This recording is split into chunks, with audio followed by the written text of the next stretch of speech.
Hey, what's up everybody? It's Lids, and we're back for some more Pyre Community RITE Night, which means of course some good old-fashioned multiplayer Pyre, featuring first and foremost none other than the members of the RITE Club Discord server, the place for all things multiplayer Pyre.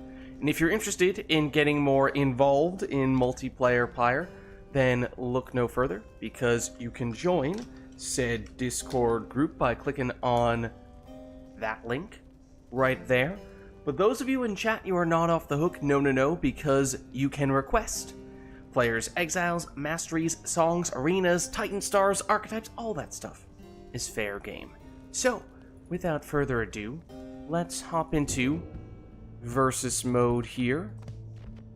Let us know if there is anything you guys would like to see for our first match, or if there's anyone who would like to, obviously, get us started today. Don't burn the books. Well, the books,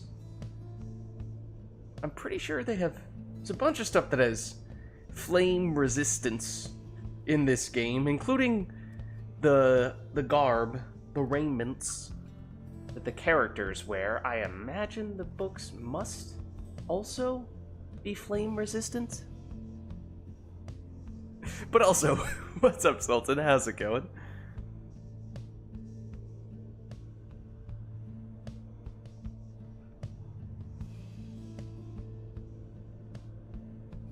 Then again, there's a difference between flame resistant and flame proof. In his own words, Zacharias from Hades might say. Is a good point. I'm doing alright. Looking forward to doing some Pyre today. Is there anyone who would like to get us started?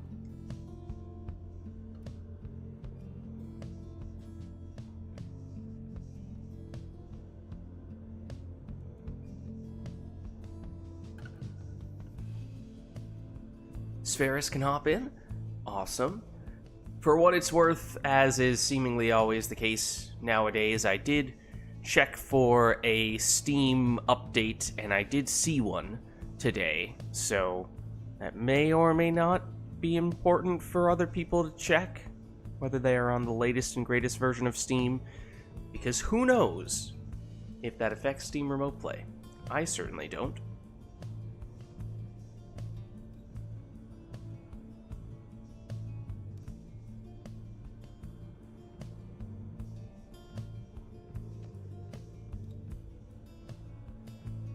Invite, I think, should be on its way now. There we go. Okay. Do we have anyone else who'd like to face off against Spheris here to get us started today? We are looking for one more. If not, then of course, as always, I could hop in for a little bit, fill in until someone else is interested and available, but as always, like to prioritize getting you guys from chat in if there is anyone else who would like to hop in at this stage. What's up, iRotor? Why not? That's the attitude. This is true, I did forget to hop in on Discord. Hold on, let me get the invite out for iRotor, and thank you for the reminder. There we go. Okay. Now we're in Discord. How's it going, Spheris? There we go. Pretty good. How about you? Doing alright, thanks. Looks like we'll get iRotor in here for our other spot. There we go.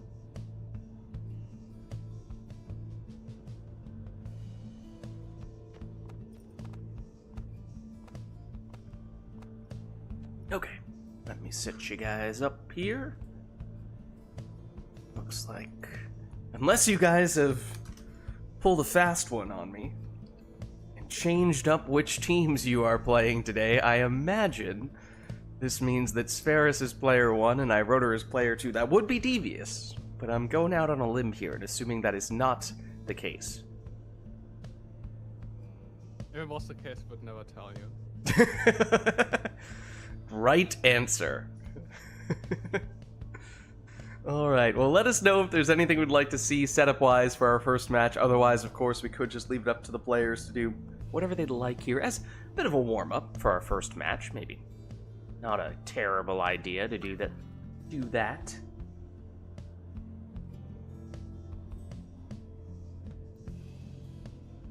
So let's get started then.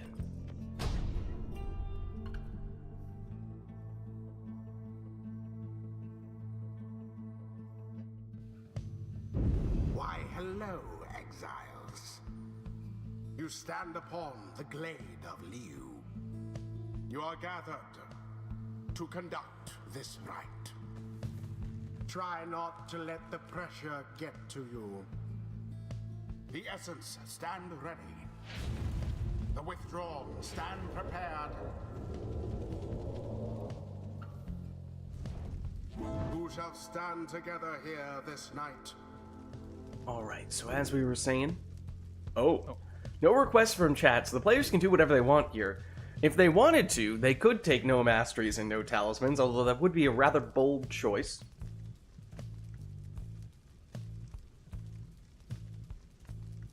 Is it even more brazen than picking brazen mana? That's I the would question. dare say it might be.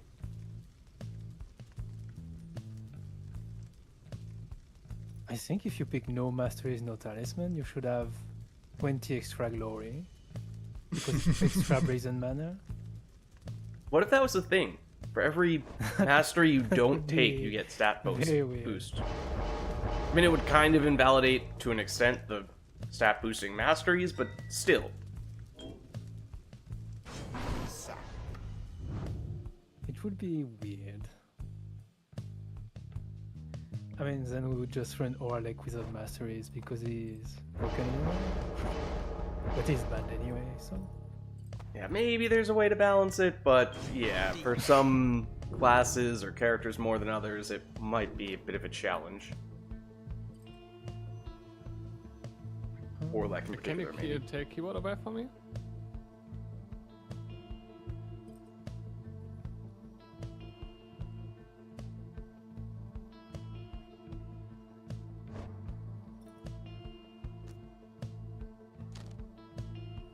You take keyboard away from Irota? Oh, sorry. I didn't catch what he said there.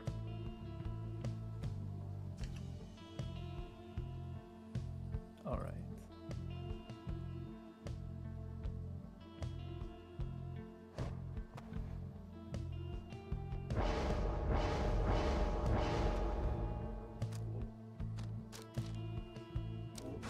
Exile.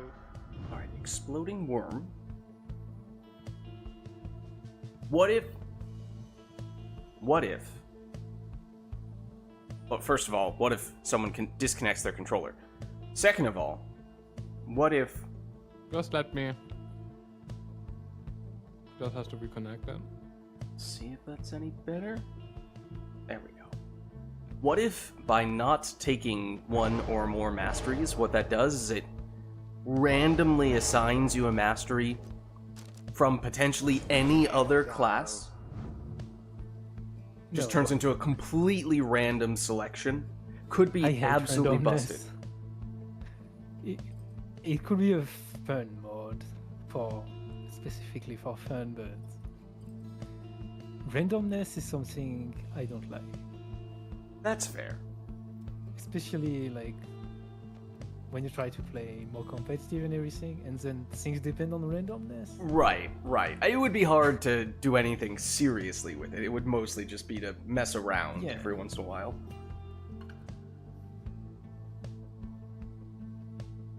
Because sometimes, if that were the case, sometimes maybe you randomly get something incredible, and then, it's kind of completely out of your control. It is luck, for the most part, or more or less entirely. I guess there is some skill involved in making the most out of whatever you receive. But, if you get some mastery that is just unbelievably busted, so much so that there's a reason why it wouldn't usually be takeable on a given class, then, you get a... You get like a savage saluting demon, I don't know, something like that. Very weird. Like, you could never plan for that, but if that somehow happened, then obviously And, like, that'd be busted. If you have masteries that overlap, like 5 salutes on the same character. What do you do? You salute and you just automatically win. Now begin. Now to the flame. You salute and you transform all the opposing exiles into howlers. Everyone gets frozen, and you teleport to the orb. That isn't an automatic win, but if it somehow just said, you know what, we're just gonna combine the power in a different way, and just say that this functionally means that you deal 100 damage to the opposing Pyre. But then on the other hand, you could get stuff that is completely useless. The flame is stricken. Like extra quick jumping distance and speed on a sap, which, depending on how exactly that is defined, could functionally be the same as nutrition stick, but in this case, let's say that it does quite literally nothing.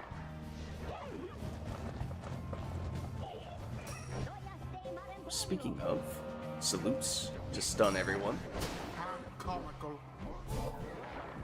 How fortuitous.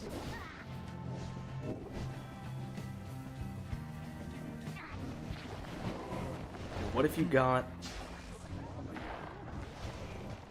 a lucky break Orlek? Oh, In addition to, you have all the usual stuff you like, and then you also have lucky break. but how?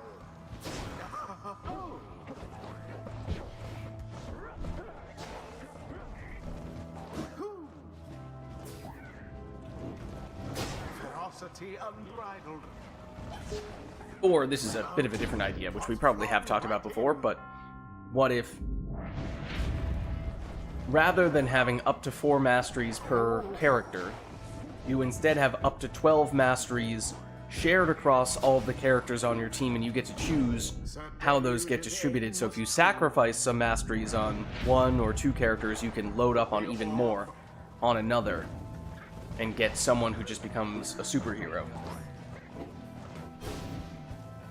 Because then that could become pretty busted as well. Obviously, that's probably something they either didn't think about or quickly dismissed for balance reasons. It would still be intriguing.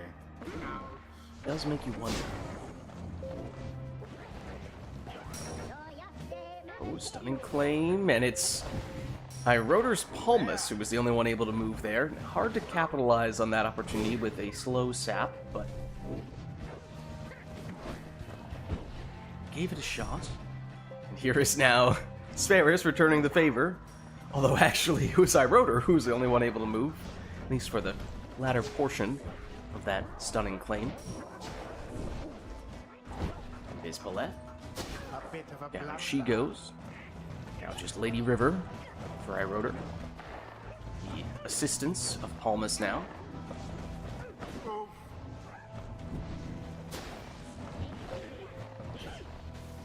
unexpected.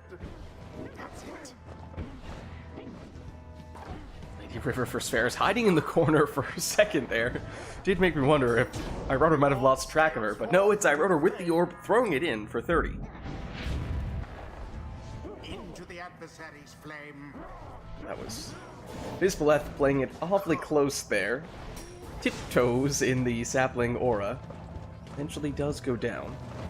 Now Spheris explodes. Here's Palmus. Quick throw. Pyre stricken. Good for 19.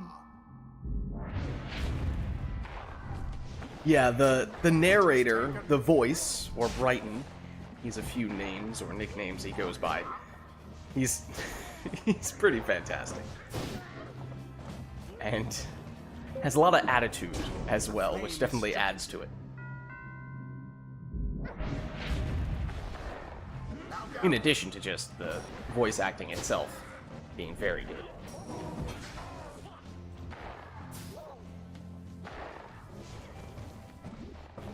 None left unscathed. There's the stunning claim, this time probably a little bit more along the lines of what Iroder was looking for. Knocks back one of the defenders, gets the throw in for the full 30, and it drops Spheris down to 4. Raise at hand. Of course means one score would theoretically, in almost any circumstance, be sufficient for Iroder here Unless Spheris has Rekindling, which I do not recall as to whether that is the case. But with a Palmus on his team, that is theoretically possible. But of course, Spheris not going down without a fight. Throws that one in, and drops iRotor down to 26, which is unfortunate for Spheris, because with one more point of damage, it would have been possible to finish it with one score for him as well. That is just out of range here. Here's the stunning claim. And now, by chipping away a little bit more, suddenly this could be a sudden death match. Again, if not for how both players have a sap, and one or possibly both of them may have Rekindling. Spheris. There is the Rekindling. It's 10 for iRotor. So there is a second life bar for him. We've not yet seen as to whether that is the case for Spheris. If so, then it does mean Spheris could handle one hit. Poor exile. Here is iRotor, perhaps looking to test that theory. But perhaps he just remembers better than I do. Oh, nearly a convincing setup there for Spheris. It is, in fact, enough GG. to get the winning throw. GG. They somehow managed to scrape by despite their adversaries' efforts. Well played, you two. Goodbye, indeed. Thus end. Did you have Rekindling, Spheris? No. Oh, so it was sudden death. Okay. Yes. Until the next right. I managed to scrape by, just as the voice said. Alright, well let us know if there's anything we'd like to see for the next one.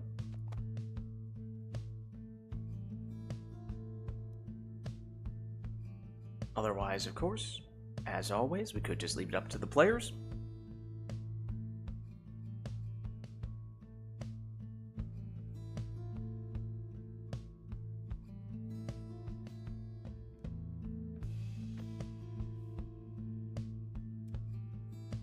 In short, he's pretty cool.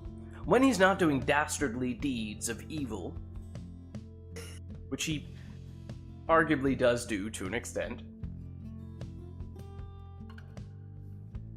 I mean, considering his past, yeah, probably. I mean, is he technically the antagonist? I guess he kinda is. Sort of, but not exactly. Decent.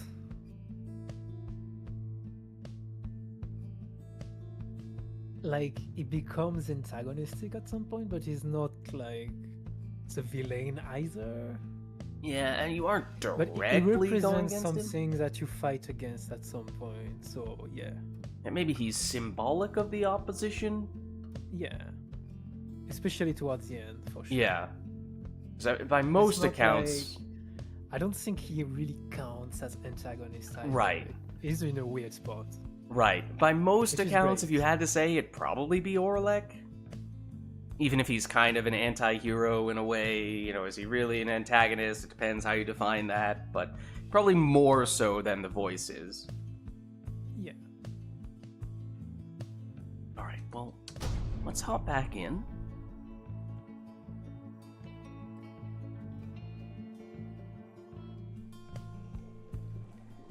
The essence shall confront the withdrawn. Alright, no requests here. Welcome. Who shall conduct the rites? So all up to you guys.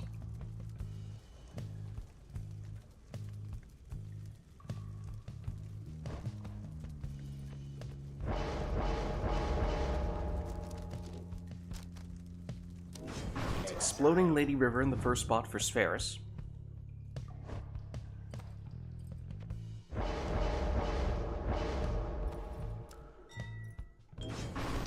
Quick throwing Viz Paleth for iRotor.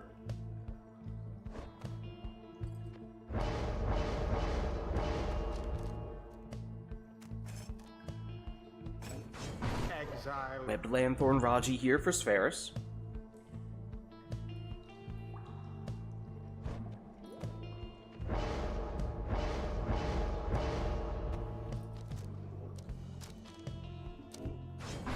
Sir Gilman. Exploding Gilman in the second spot for iRotor.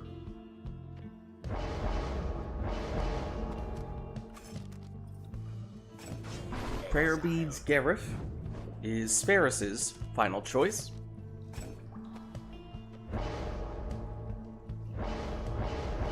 Where's iRotor?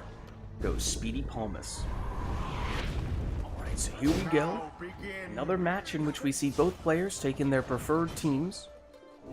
See how they match up on this occasion. Obviously very close.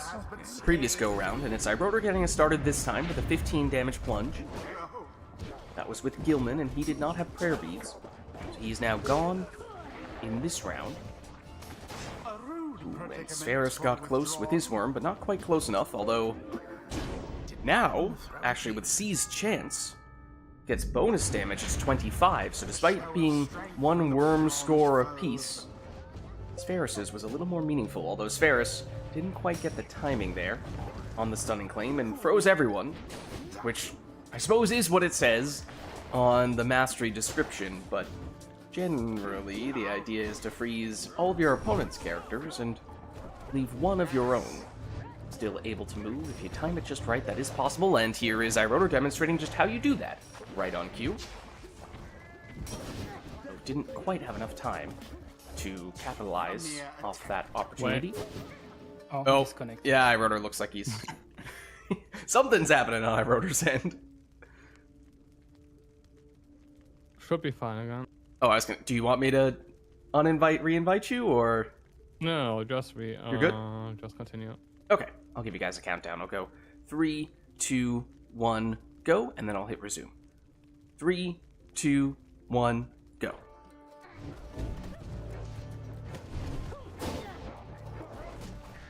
This Bleth on the attack here with the quick throw, able to squeeze that one in for 30 before the defender was able to get the banishment. The essence seemed to be falling behind. There's a quick plunge from Sferris's Gareth with prayer beads. He is back in this round. Here he is. The exploding Lady River cleared out a little bit more space for him, but still, Palmas was in position to get the stop, at least initially. There's iRotor. Vizpaleth. Once again, it's a quick... Oh, not quite 30 damage, 29 damage throw. See if that becomes mathematically significant. Only time will tell. As Sferris now plunges for 20, once again with Gareth. iRotor does have enough damage here to finish the job with Vizpaleth. The orb flies true. That's 15 damage from Sferris. Now, Sferris could at least deplete iRotor's starting Pyre Light, but I do remember that iRotor took Rekindling here. So, regardless, it is not possible for Sferris to get the winning score here. That could be done for iRotor, but it would need to be Vizpaleth. Anyone else, I think, would be able to get close, potentially, but not quite close enough. That's 15. So now it is possible for anyone on iRotor's team to finish the job, but he's without Gilman in this round after having plunged with him, and at the moment, it's just Palmas. Speedy Palmas at that. Now reinforced by Vizpaleth. Down she goes. Back with Palmas. Palmas can't fend off Sferris indefinitely, though. So here is the Rekindling triggering. It's 10, and that means we once again have ourselves a sudden death match here. By most accounts, next score for either player will win the match. Barring a very quick throw, at least. Here is iRotor. Gilman goes down, though.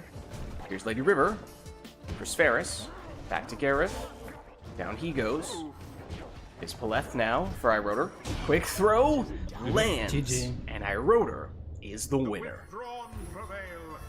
GG. Their adversaries came ever so close. Well played, you two. The rite is ended. All right, well, let's head on back Until the stars align.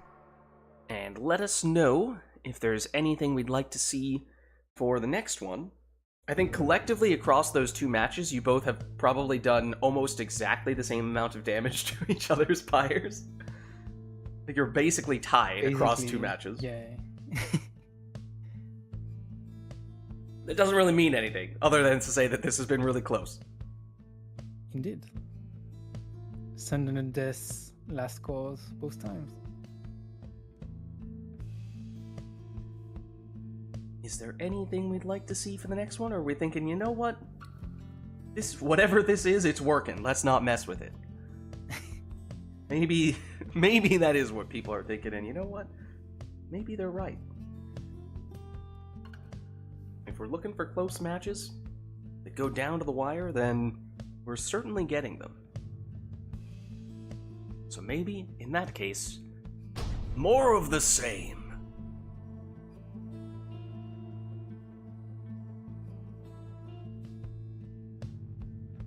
The essence shall take on the withdrawn. Alright, well, we are at the Nest of Triesta, Welcome. which may influence Who shall conduct the rites? players' choices here, as this is a fairly unique arena. It is, of course, the harp introduction arena, and so perhaps fitting that Spheris leads off with a prayer bead Soxiana for that reason. Whether that is a coincidence or not, who could say? Well, perhaps Spheris. It's a quick throwing Soxiana before I wrote her, so not quite a mirror.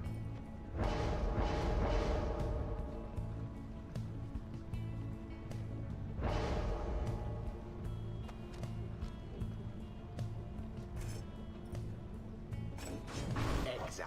Weblanthorn Raji, that's the second choice for Spheris.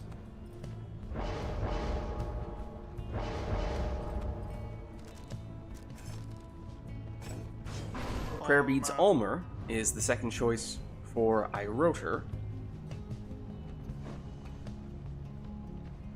It does seem as though maybe the similarities ended with those harp selections, as that's a quick throwing Snadra in the last spot for Spheris, whereas I Wrote Her continues to diverge here with a speedy Vizpaleth. Is Spheris, who wins that opening orb race, switches into Snadra, but she goes down quickly. Now Vizpaleth, for I Wrote Her. Banishment. Down she goes. Everyone down, in fact, at the moment, for I Wrote Her. Soxiana comes back in time to at least make it a little more complicated for the opposing Soxiana, but nonetheless, Spheris able to plunge in here for 20, and with prayer beats, his Soxiana is back. Whereas I Wrote Her's has now been banished.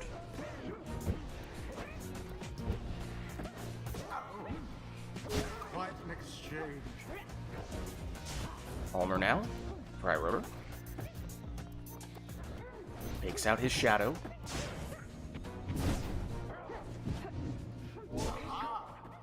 Series of banishments. That little area seems to be a bit cursed right now. Snadra switches in. She goes down, though. I Wrote Her. Soxiana. Down she goes. Now then. Oof. Snadra. Oh, both she and Vizpaleth go down there. Good. Many banishments in this round, but eventually, Spheris is the one to break the deadlock here. Plunging in for 20. Once again, it's with Soxiana, so she comes back with prayer beads. Looking to do more of it here, except switches into Snadra to set up a throw from her, but that's off the mark. Nothing to write home about that time. Now back with Soxiana. Go against the adversary. That does seem to be Spheris' go-to plan here. That's where all three of his scores have come from at this rate. With that shoulder smash. Gets rid of Ulmer on that occasion. Then Snadra gets banished in return. Soxiana versus Soxiana.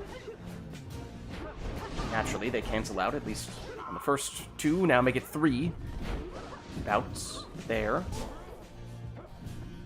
Spheris switched into Snadra, lost her though, but now, very aggressively, moves forward with the Imp, sets up a dangerous portal in the process. It does put Iroder on the back foot a bit here. Eventually leads to, say it with me, a Soxiana plunge.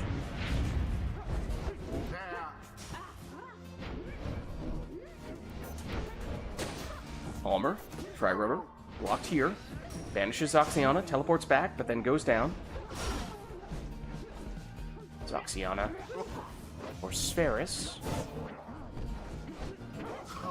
Into the lava she goes. Now here's Paleth. Into the lava she goes. Now Iroder's Zoxiana.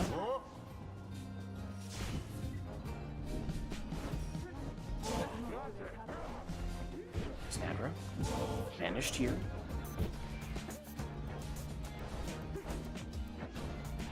Iroder lines up his pieces. Which one's the decisive move, though? It looked like it could have been Gareth there, or rather, Almer there, but maybe if he was Gareth, he would have scored. I'm afraid Almer just wasn't quite cool enough, though.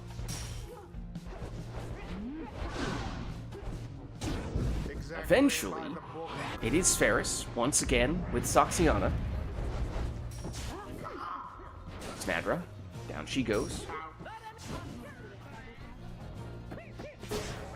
Everyone down, at least at the moment, for Iroder.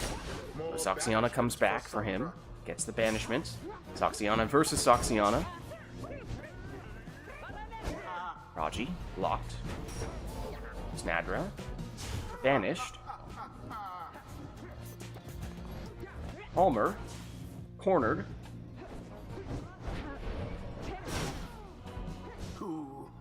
Soxiana versus Soxiana now in front of Spheris' Pyre, which means a little bit easier for Iroder to set that one up. But he did not take Prayer Beads on Soxiana, so with that plunge, he was gone in that round, although with the quick follow-up from Almer, character who does have Prayer Beads, now Iroder is back at full strength after a couple of quick scores, no less.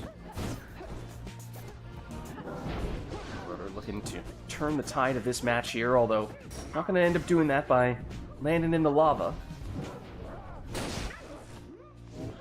Snadra. Soxiana versus Soxiana. But it's Almer once again here. It does seem as though momentum is starting to swing strongly in Iroder's favor here.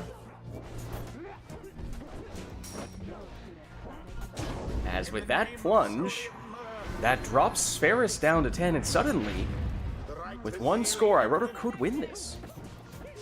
And that was nearly it just then. Spheris looks to be 2 scores away, but there's one of them, and couldn't have it any other way. Naturally, it has to be another sudden death match. Iroder moving in with a character on either side, but Almer goes down, and suddenly there's a little bit more space for Spheris to exploit. Banishes one of the defenders. Spheris with Zoxiana, and with that plunge, it is Spheris who takes the win. Their pyre nearly was extinguished there, but no. GG. Thus end this night's proceedings. Well played, you two. Until the next rite. All right. Well, let us know if there's anything we'd like to see for the next one. Otherwise, if not, then one might argue we are almost guaranteed at this point to see another sudden death match. We're 3 for 3 at the moment.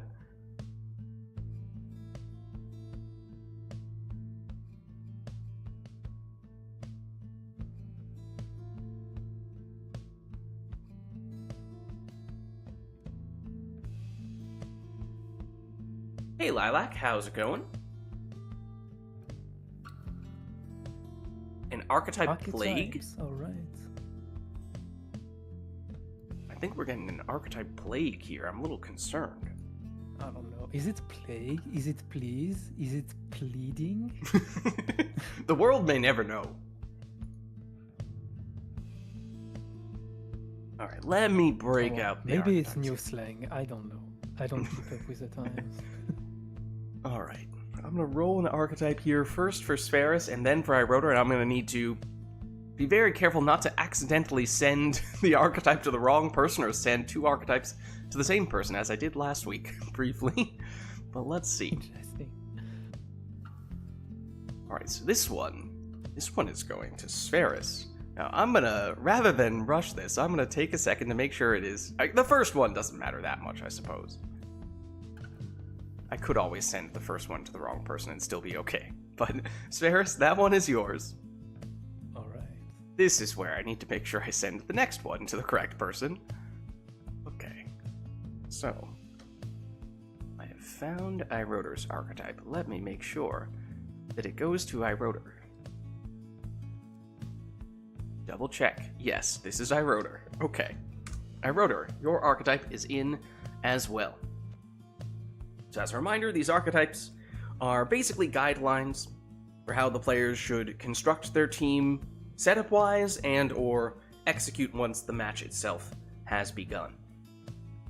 With, at the same time, enough open-endedness that they can choose to interpret and execute in the way that they see most fitting within those parameters. So, why don't we see where we end up here, because that may affect how they choose to go about setting up their archetypes. The essence versus Okay, the it's Iroder's home arena, the Pit of Malith, but it is quite a small arena, which may impact Who some shall archetypes here. conduct the rites? I will admit, on this occasion, I was focusing so much on making sure that I sent the archetypes to the right person, I'm not even sure if I read which archetypes they were. So, although I would be tight-lipped about whether I feel as though this arena might advantage one person over the other, I legitimately don't know, because I don't remember what either of them got.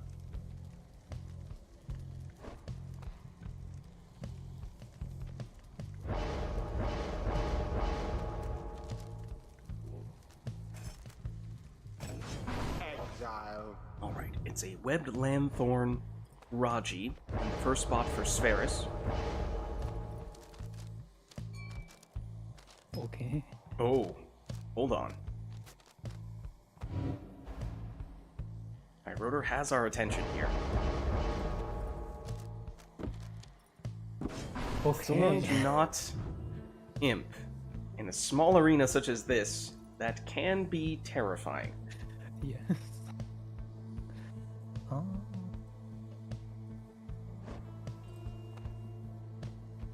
We're doing those already.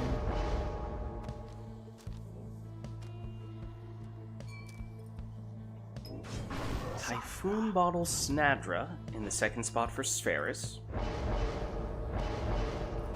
That's gonna be rough. Prayer Beads Almer in the second spot for Iroder. Now, if you feel like you've already done a lot to set up your archetype, All you the could. way, man. You could do whatever you want on the last one, but obviously if you want to go all in, would never say no to that.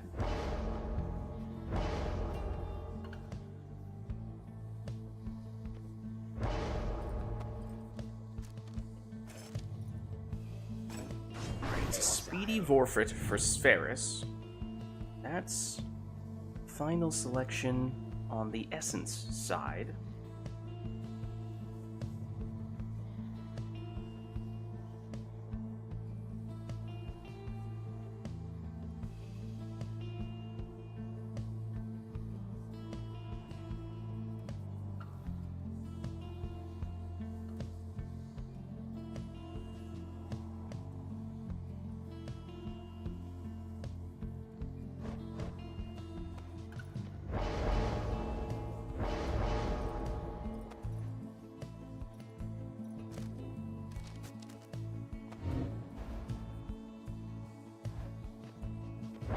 He's using the secret tech to get more masteries Look out. inside his talismans. Yeah.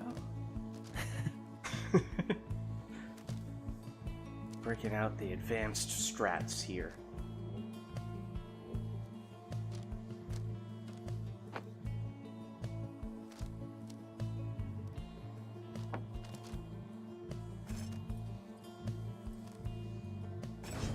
a speedy Palmas is ultimately what iRotor goes for. So here we go. This is an archetypes match, so both teams with randomly selected archetypes, and I'm fairly certain that I sent them to the right people this time. But we shall see how they match up here, and I'm curious to see if we will still have another sudden death match. That would be saying something. We've already seen just how terrifying iRotor's implosion can be. Ooh, but look at that. Everyone down on iRotor's side. But he did take the numbing gust, and so Spherus is significantly slowed, if in fact everyone is to be banished on iRotor's team. They want to strategically avoid doing that. Oh my goodness, Spherus went through a portal, and it still wasn't enough to avoid the implosion. It's just that big.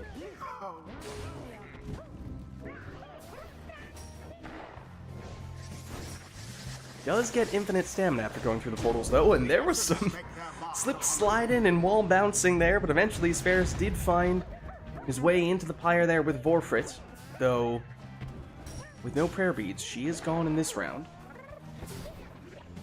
Let's create a portal now for Spherus. Though he's slowed, oh, yes, is still able to make it in. Courtesy in large part to that portal.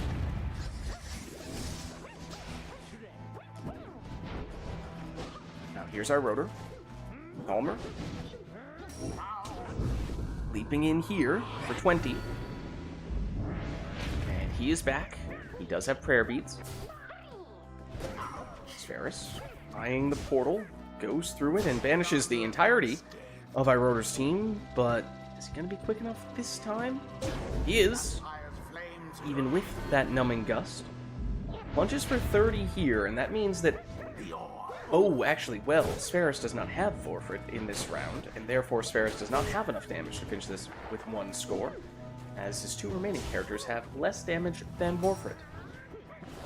And although originally iRotor did have Rekindling on Palmas, after resetting the Masteries, I believe, obviously he took the Numbing Gust, but I think that means he drops Rekindling altogether.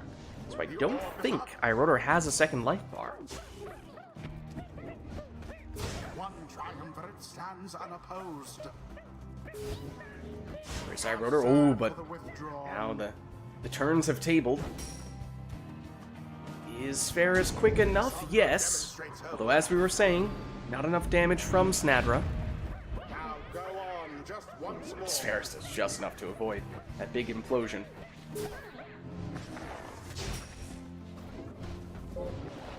There's iRotor. Oh, loses the sap there. That could be key, although the sapling proved to be pretty important on that occasion. Maybe it did work out for him after all. Tizo moves in on one side, Homer on the other. Homer blocked and banished, though, as is Tizo. Palmas back defensively. Gets the stop there. Although then gets banished, and it is Spherus. GG. Jumps in for the win. That GG? disruption. That's difficult on a small map like this. What was yours, iRotor? Disruption. It was just okay. I remembered once you guys started setting up again. I remembered what Spherus's was, but I did not remember what yours was. So disruption for iRotor. Spherus, what about you? My archetype was support centric, having lots of way to passively support members of your team. So full right side nomad, because they're always there. Typhoon Bottle is also passive. Importal with infinite stamina. And I put Stubborn Flame on the Crown. So all of them had passive support for the team. Nice. Well, GG. Lilac says I'm currently at a musical during intermission, so can't talk much, but good luck with the rites. Okay, it's an interesting time to be hanging out in chat, but hey, good to see ya. Alright, also request customize off for the next rite. We can certainly make that happen. And a boat at some point. Well, maybe at some point means we just leave it random and see if it happens to land on a boat, because surely it will happen eventually. And I'm sure Spherus does not want us to make the boat happen anytime soon. And I can play board, it's just... I can play Savage, that's about it. For me personally. Well, maybe we just do a boat and get it out of the way, right? Maybe not during customize off though. Yeah, well, maybe that's... I don't want to play the boat. That's far right. Alright, why don't we'll hold off on the boat for now, unless it happens to randomly end up there. Yeah. If it happens, it happens. Is it the will of the scribes? No. That's not a boat. It's definitely not the boat. Shall now face the withdrawal. Let's see. Oh, that It's a guy, I rage believe, of is Orlek on Spheris' side. It is. Now begin. Alongside Lendl and the Stowaway. It's two curs for Iroder, including this one that just plunged. And the third character is Udmilda, the crone just then. So fiercely. Oh, not gonna lie, Orlek got a banishment, and I saw the words Lucky Break show up, and I was like, surely not. Surely the exact situation that I just described did not happen, and we did not see Orlek somehow find a way to get Lucky Break. That's impossible. Death not given to pride just yet, Essence. Here is Orlek, How utterly plunging for 25 here. He does not have prayer beads, so he is gone in this round. That is a big cast from Lendl. That is kind of what nomads do, though. Another 15 damage plunge from my rotor. Now, 15 damage from a plunge, I think that's the second time we've seen that. It actually does tell us quite a bit about that cur. It means it must be 100% left side. Ooh, big time banishments from Orlek, but down he goes. Oh, but he has Mooncrest, which is the closest thing you can get to Lucky Break on Orlek. So basically, it is what I just described after all. Oh, and he just sends Forfeit flying, or rather, Milda flying, setting up this 25 damage plunge.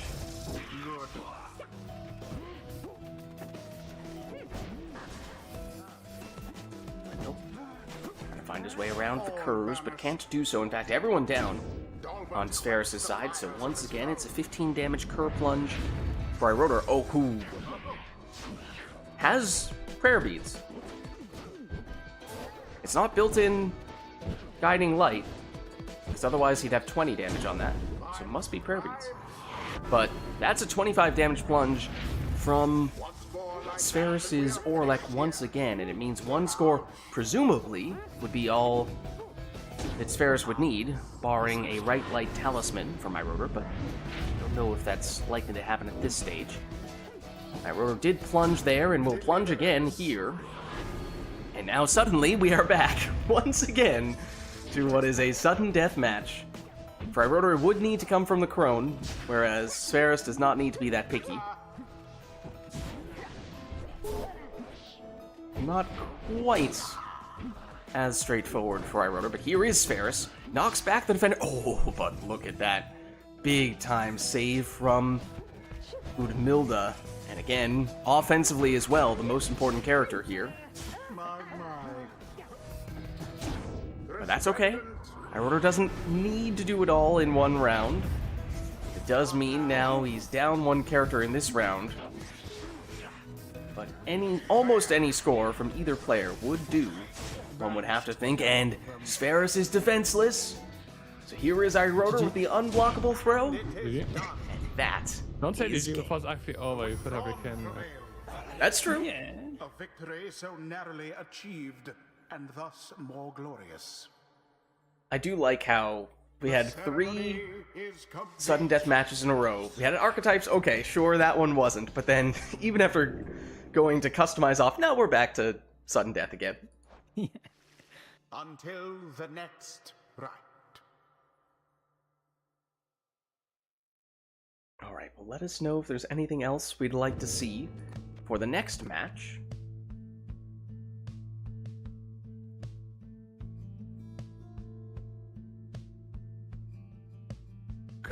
Good. There you go. Double cur on that occasion. Yeah. One of them had prayer beads. Yeah, I didn't... It took me a minute to realize that. I was like, wait a second. That's the only way he would be coming back in this situation. All left side plus prayer beads is kind of crazy from Customize Off. Yeah.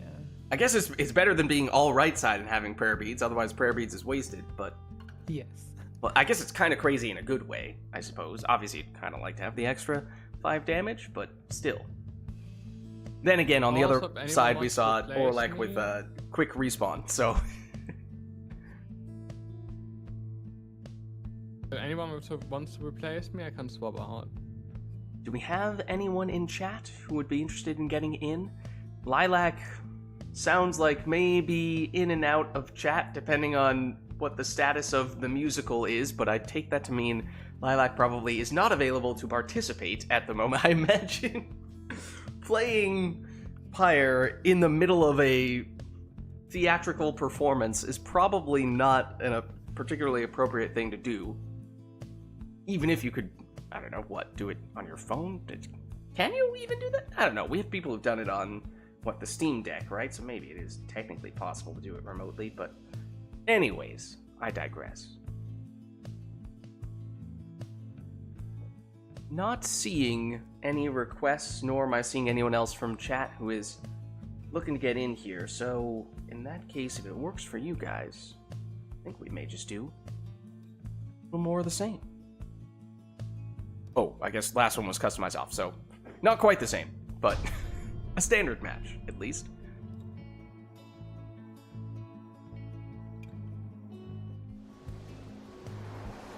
Oh, Here is the ball. here it is. Didn't have to wait long, I suppose. Now I'm just imagining Lilac sitting in a seat while this musical is ongoing, and then suddenly just goes, "Vote!"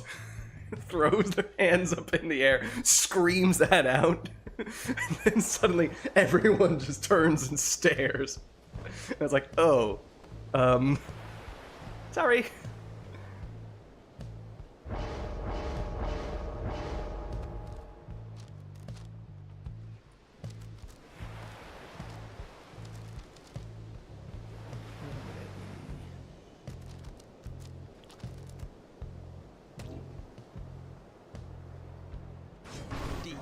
Alright, it's a leeching Vids in the first spot for Spheris.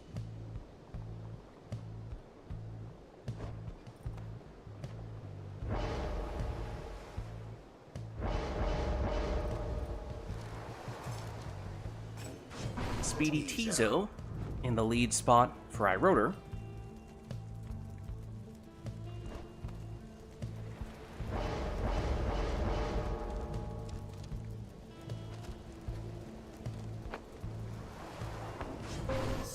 Extra Pyre Life Palmus. That's Spheris' second choice.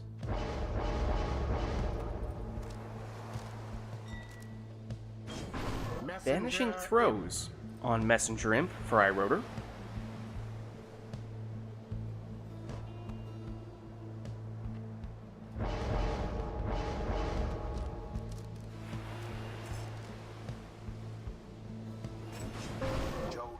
Speedy Jodariel is Spheris' last choice. iRotor is double imp at the moment, which does make you wonder.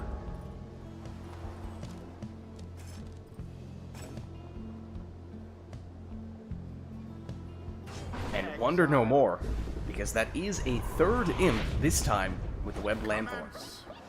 So this is a quick 25 damage imp plunge, and this is our not so long awaited boat match that we were hearing about before. Oh, and Spheris ever so close to plunging on that occasion, but comes up just short. Also, oh, I was gonna say, I thought that sapling aura was iRotor's for a second. I was like, that's an awfully long time to be able to stand in that aura without getting banished. No, that's because it was Spheris's.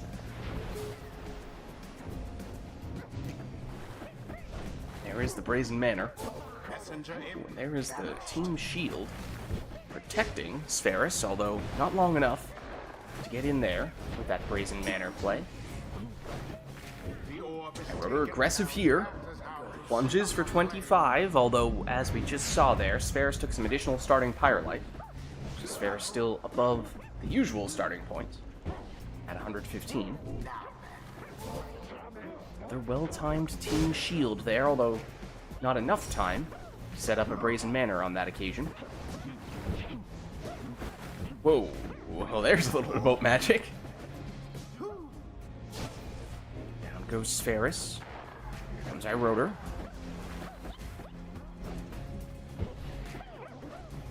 Trying to weave his way through, and does just that. Plunging here for 25. No prayer beads on that imp, though, so Iroder is down one of the 3. Oh my god, I didn't have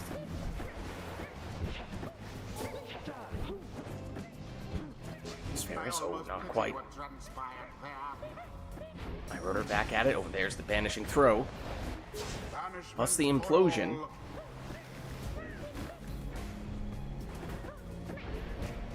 Another banishing throw, but doesn't quite land on that occasion. But nonetheless, Iroder gets the rebound and is able to plunge in here for 25. Down goes Tizo. There's Paleth. Down she goes.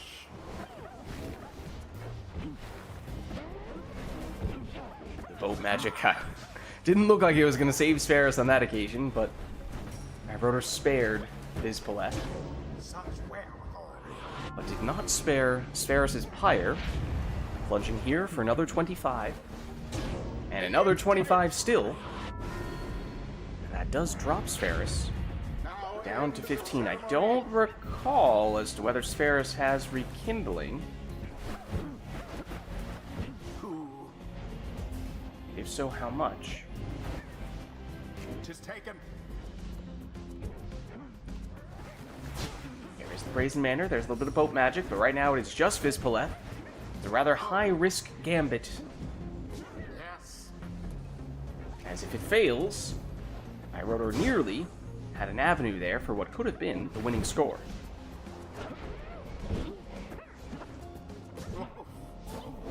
There's Jody. Oh, banishes the last defender. Spherus, a little hesitation there, but eventually does plunge for 30. In doing so, it does mean that Jodariel is now gone in this round.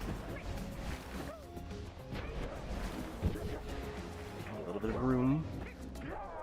Or Vizpaleth. Plunges with Brazen Manor active. That's 30 damage. Suddenly, we are back to what may be. Stay with me. Oh no, not quite sudden death just yet. Oh, did Spherus have Leech there? From one of those scores? Yes. Ah, okay. I think that's why. on the Brazen Manor. On the Oh, so that was a huge play in that case. Otherwise, we would be in a sudden death situation. Oh, and Iroder's throw just barely off the mark. And seeks out Palmas, getting the banishment there. Jodariel, however, able to get rid of Tizo. Here is Jody. Boat magic going a little crazy there. Iroder. Goes to the portal for infinite stamina. Spherus in position. Oh, suddenly, though, Spherus defenseless. There's time here for Iroder. Charges up the full 25 damage throw, and we are once again back to sudden death. Assuming that Spherus doesn't have rekindling, which I don't know if that's the case. I do. You do or you don't? I do. You do? Okay. Well, that could have changed. But alas, Spherus does get the stop. Here is Spherus. Now, of course, Spherus may not have enough damage here. It would need to be either the maximum amount or, if Brazen Manor, then slightly less than the maximum. The sap does not have enough. Here is that rekindling. Oh, and it's 50. Okay, that's a bit of a game changer.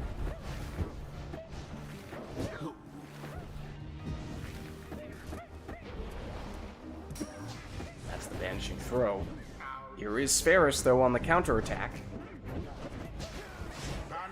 But big-time banishments from Iroder. Can he get his imp in time? Not quite. Who comes back first? The answer is Iroder. Spherus comes back quickly, too.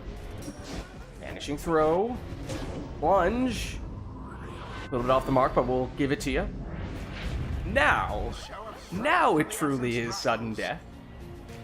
Though again, in both cases, would need to be the maximum or near maximum number of points from either player in order to have the decisive amount of damage.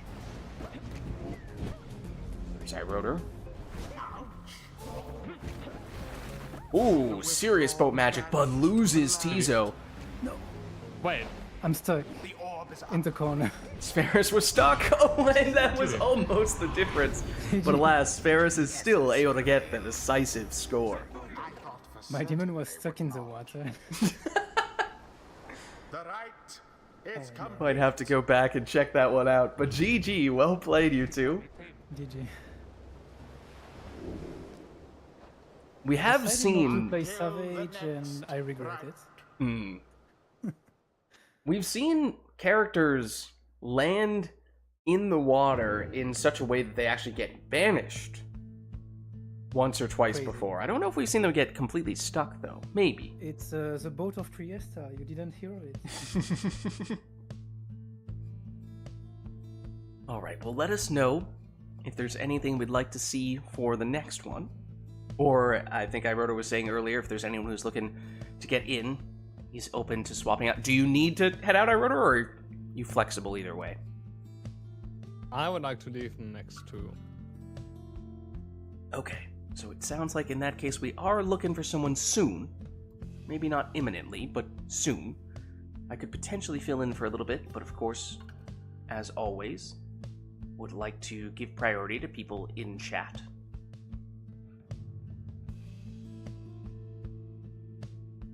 Not seeing anyone looking to get in, nor am I seeing any requests for what they want us to do for the next match.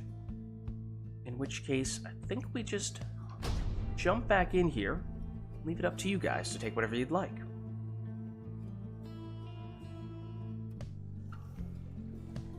The essence shall confront the withdrawn. Go from one water map to another. Welcome. It's less slippery. Who So... shall conduct the rites?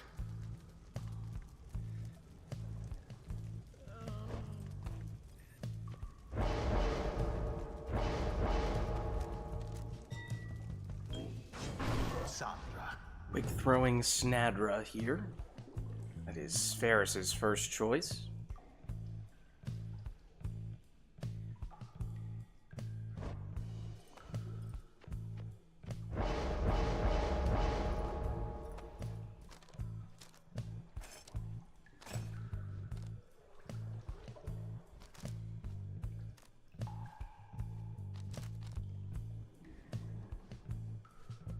Upswing on the ARP. Exile. It's a quick throwing Zoxiana.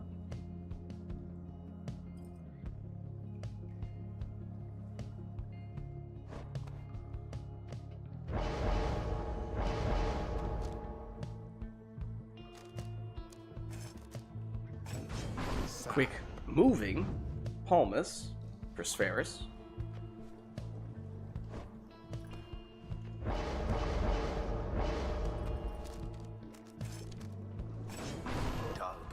Prayer Beads Dalbert in the second spot for iRotor.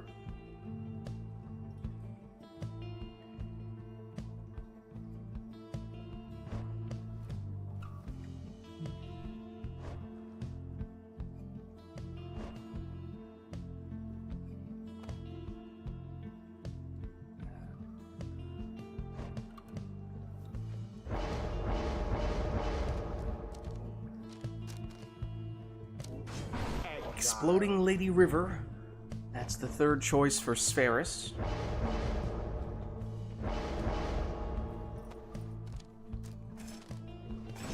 And Speedy Vizpaleth is iRotor's last choice. So here we go.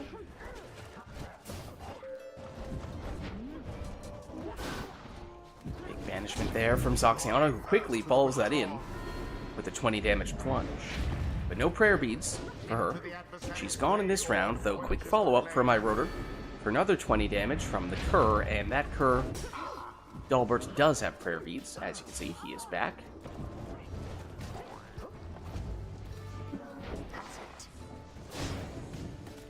Gets the orb back as well.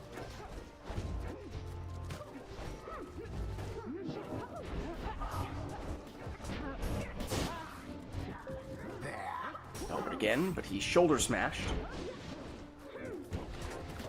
Snadra shielded, but not long enough to protect her there. Snadra shielded again, that time, to greater effect, although not on that occasion. Here's the speedy Palmas. And Lady River. She's blocked. Pyre. Switches into Dalbert, then back to Zoxiana, then back to Dalbert. He'll plunge for 20. What's up, Murph? How's it going? Good to see ya. Heads up, Murph. We currently, as you can see, have Spheris and Iroder facing off as Iroder plunges for 20 here. It may only need one more score. Iroder has said he's looking to swap out fairly soon, so we may be looking to call on someone else's name in the near future, if you are, in fact, interested and available. Down goes Snadra. Over here with Zoxiana. She's banished. Snadra down again. Ooh, Iroder overshot the Pyre a bit there.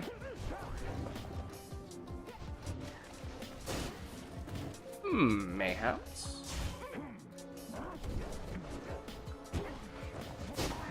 Each in turn. Snadra. Palmas. Snadra. Down she goes.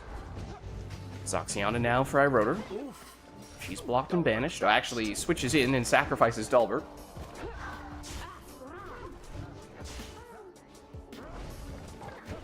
A second wind. Now go. Dalbert blocked and banished. Spheris now with Snadra. Shoulder smashes the defender. And then gets taken out by Zoxiana.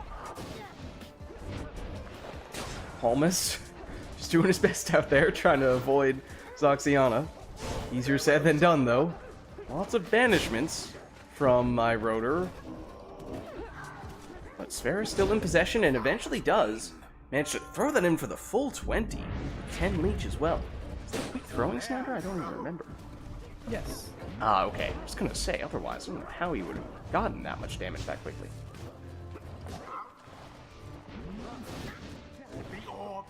Ooh, Pyre undefended here. Opportunity for Iroder to plunge. It does drop Spheris down to 10, which means, barring Rekindling, one score might be all that Iroder needs. But there is Rekindling. It's 10, which means one hit at this point would be enough for Iroder, in all likelihood, although we have seen, theoretically, that Spheris can get some leech here. That number could still go up. Good. At the moment, Iroder's still putting on the pressure with Vizpaleth, who finds the way through for the winning plunge. Oh my The god. withdrawn prevailed. GG. What a crushing victory it was. Well played, you two. The rite is ended. Alright. Well, let's head on back Until the stars align. and let us know if there is anything we'd like to see for the next one.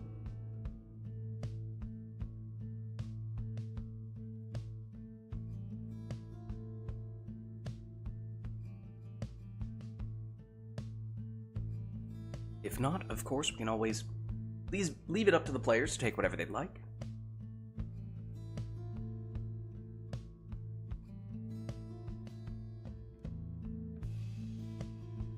Murph says Demon as the point character. Just to clarify here, Murph, are we using point in a basketball context As in point guard, the lead person, or are we using it like primary point scorer? Okay. I totally get why. I get what you mean from that standpoint. It's a little ambiguous, depending on whether you use the basketball definition or the broader definition. But the first character. Oh, Makos is coming apparently. Is he now? He said it in Discord. Oh, okay. We might have a few gamers on the way.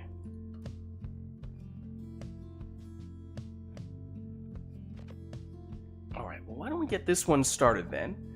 And as we were saying before, it sounded like, and, you know, don't want to put words in your mouth, iRotor, but it sounded like you're potentially looking to swap out fairly soon, so we might be looking to get Murph or maybe Macaws, if he is to stop by soon, in your spot. Is that right? Yeah. Okay. Alright, well, at least for this one, we'll go Spheris against iRotor with a demon in the first spot.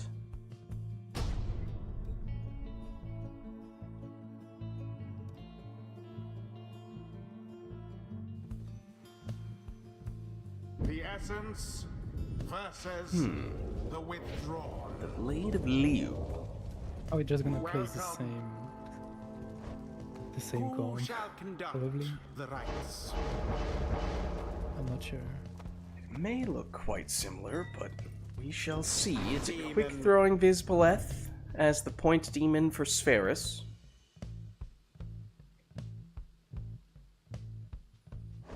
We did, in fact, get the much-anticipated Macaws sighting.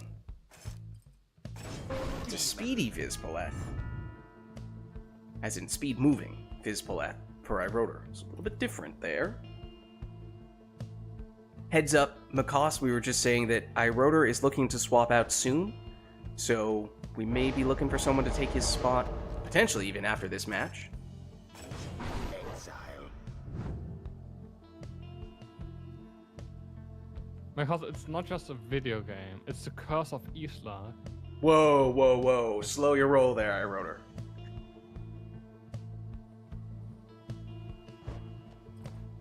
Yeah, because Murph was maybe hyping you up a bit a minute ago. Murph may also be looking to get in soon. Exile.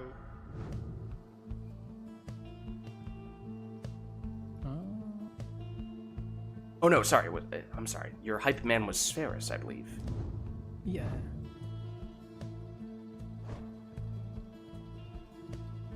Averagely anticipated at best, says Murph. Oh my goodness, I'm sorry. I'm afraid I mislabeled who your hype man was. Murph is like, no, that ain't me. Exile. Alright, Prayer Beads Gareth for Spheris.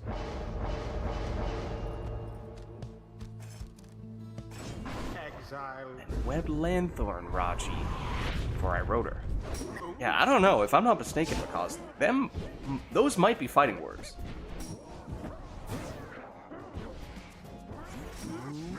Ooh, big quick throw, but not quite long enough distance for Spheris to get that one in. Oh, Lax.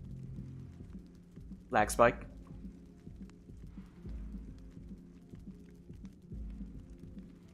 Still lagging. I could try uninviting, re-inviting you if you think that'll make it any better. Yeah, try inviting me. Okay, let's give that a shot.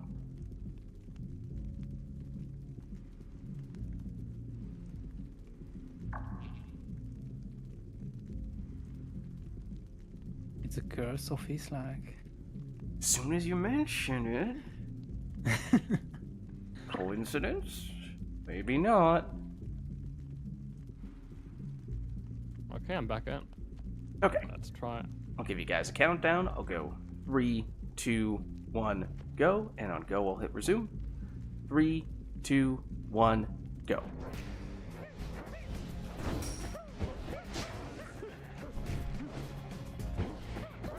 Spheris, though, loses Raji, does set up a portal in the process, and goes through that portal to set up this 20 damage plunge. Pyre first to the orb. It's blocked.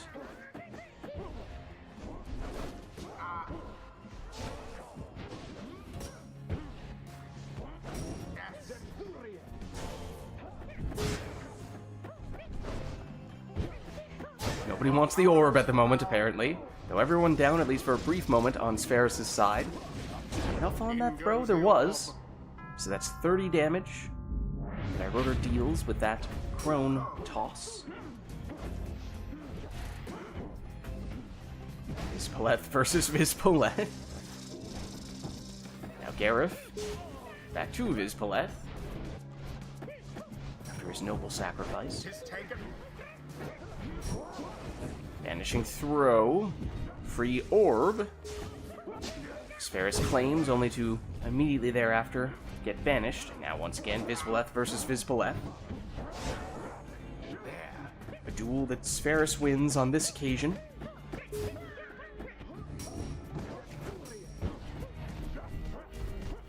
Infinite stamina, which Spheris uses to set up this 30 damage demon throw.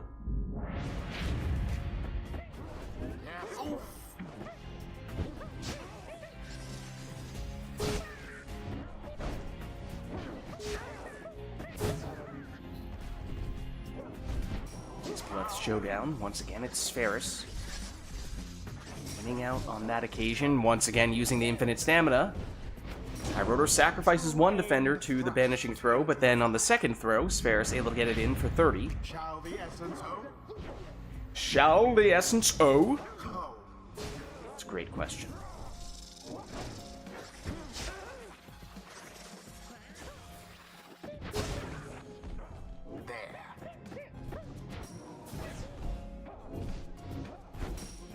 Infinite stamina demon play once again, and Iroder just can't keep up. Infinite stamina demon versus non-infinite stamina demon.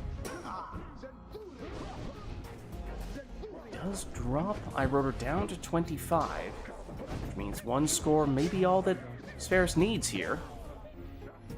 Gareth got close, but went down, and of course Gareth would not have enough damage. So Spheris would need to be selective if it is to be a one-score game, but Vispoleth can do it. And there it is. I'll play one more. Okay. Well, GG. Well played, you two. The ceremony is complete. Let us know if there's anything we'd like to see for what sounds like it will likely be the last matchup of the day between Spheris and Iroder.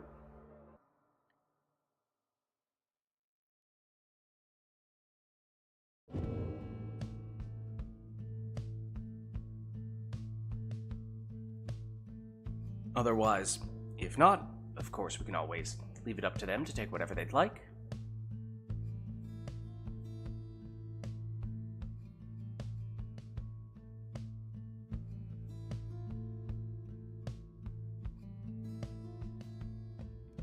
The average exile in Pyre is S tier. I'm not sure what this is. This sounds like a statement from a previous conversation, but I don't remember what conversation this applies to. It's about the averagely anticipated. Are you trying to say that therefore... Average is S tier anyway, so it's good to be averagely anticipated, I guess. Okay, I wasn't sure if you were going in the opposite direction and saying anything less than S tier is terrible, because so many things are S tier. I don't know. I don't know, man. It all depends on your perspective. Anyways, why don't we get this next S-tier matchup going? As we were saying, it sounds like Iroder is swapping out after this one. And just to clarify, I think... The essence right, technically speaking, Makos has... Makos was the first to explicitly express interest in playing. Murph, I don't know, I got some mixed signals. So I think that means Makos is technically first in the queue here. Murph, if you are also interested in getting in, let us know. exile. But it sounds like We have one person, Iroda, who's looking to swap out after this. So we know for sure we're looking to make at least one change. Alright, Murph is looking to play as well. Okay, in that case, maybe what we'll do here is we'll stagger the switch just to get slightly more matchups in today. So what if we, after this one, we swap out Iroder, get Makoss in, so we'll have at least one match between Spheris and Makoss, and then after that we can swap out Spheris and get Murph in. How does that sound? Just so we get one more unique matchup tonight.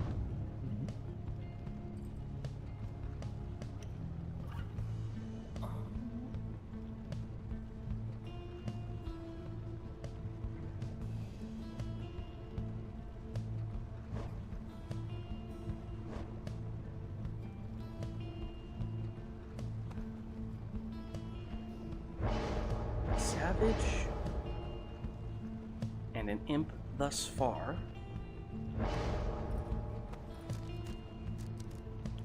So Spheris' final choice is to go with a Leeching Vorfrit, whereas Iroder has gone with a Demon and a Crone. So his final choice will be a Webbed Lanthorn Raji. Alright, here we go. Big jump from Gareth, but ends up just a little bit shy of the mark there. Same cannot be said for Iroder's Demon. It's a 30 damage plunge from Viz Paleth, though she is now gone in this round. Here's Vorfrit for Iroder. Backs up, contemplates. Then uses the Crone Salute. Maybe that's what he was waiting for.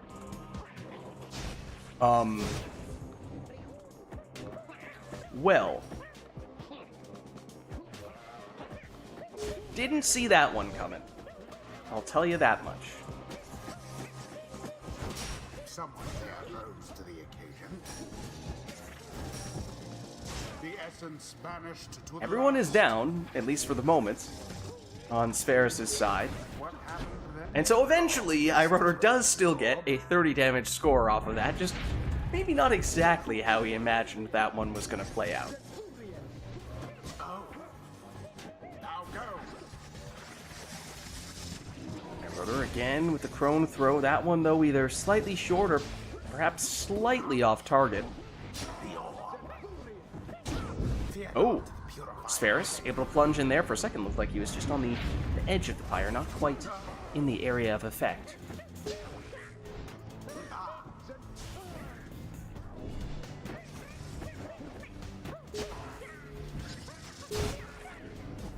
Here's Gareth teleporting to the orb. And now Vorfrit through the portal, but she's banished. Vorfrit on Iroder's side now. Gareth almost teleported to pick up the orb when it was over the lava.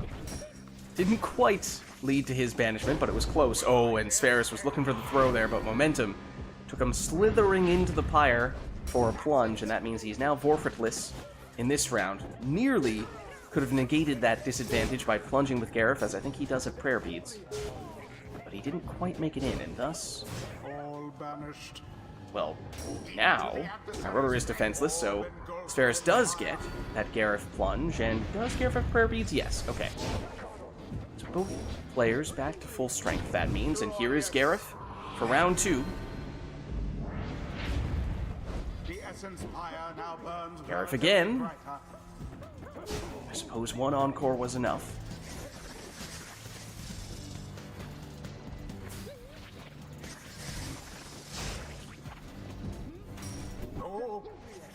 Spheris into the lava goes Vorfrit. Oh, but here's Gareth with a quick follow-up. That does drop Iroder down to 25, which means it is theoretically possible for Spheris to finish this with one score. Not possible with Gareth, but after he deals another 20 damage, now suddenly anyone on Spheris' side could have enough. Same cannot be said for Iroder unless he does this, plunging for 30. And now it is, of course, a sudden death match, as it has to be, between these two. On a day such as this, couldn't have it any other way. A little bit of different, though, situation here, as could be anything for Spheris, whereas Iroder needs to be a little bit pickier. Needs a little bit more damage to get the job done. Here is Spheris through the portal. Oh, the defenders are gone. GG. But yeah, did you have a cause? I think so. Yeah, I did. Perhaps they do deserve I forgot. I always forget about it. Well, GG. But I had fair The curse. rite is complete. Well played, you Thanks for two. the games. See you around. See ya. Thanks for stopping by, Iroder. Till the next rite. All right, and for those who were just stopping by recently, that was, I lost count.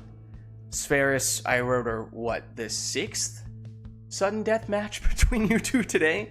That might not even don't be an know. exaggeration. Every game but 2 were sudden deaths, I think. Yeah, something One like I got that. crushed because I had a bad composition that I was trying. I got crushed, and the other one was customize off. Was it? No, the customize off was No, sudden death, you're right. I think. It was the archetypes that was not sudden death. So 2 games were not sudden deaths, and the rest were. And you guys were going for a while, so that's saying something. Some Yeah. very close matches. All right, well, alas, I think it is time for us to get someone else in here, and I think we were saying we're going to go with Makas in first for a match. Hello, Makas. So we'll have you face off against Spheris here, and then if it works for you, Spheris, we'll swap you out after this and get Murph in. Yeah, sure.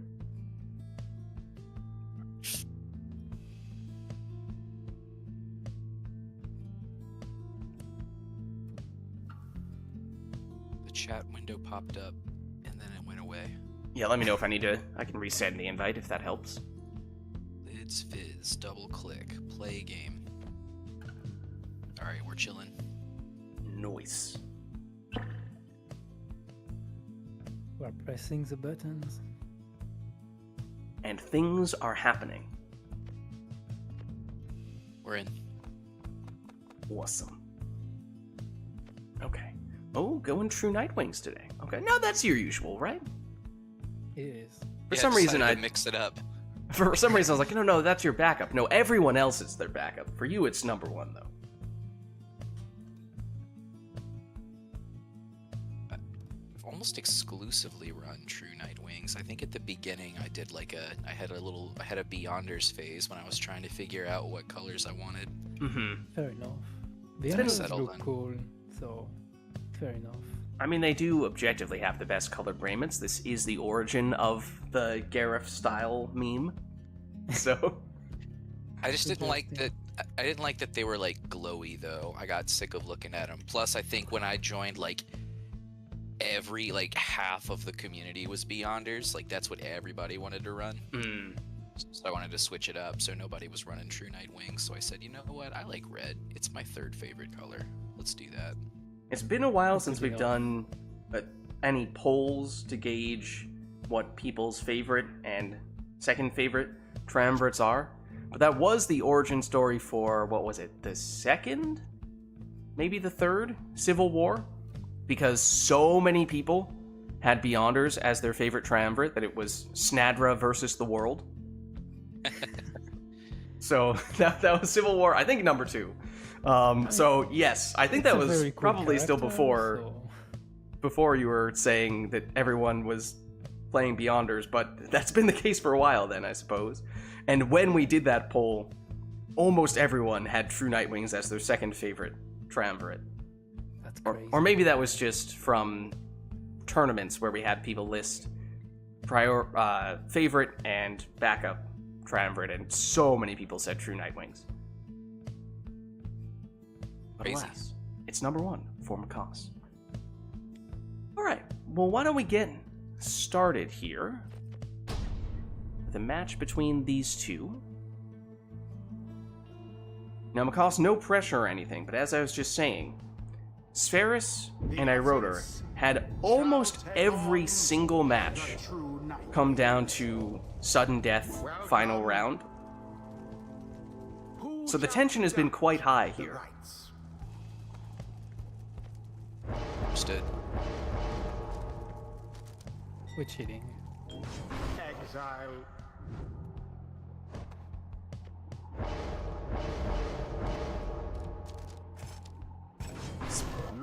Crone versus a speedy messenger imp. Oh, here's my Sandra.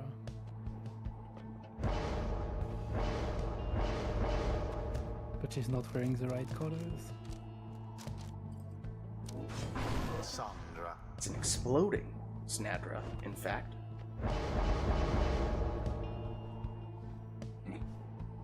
Excuse me.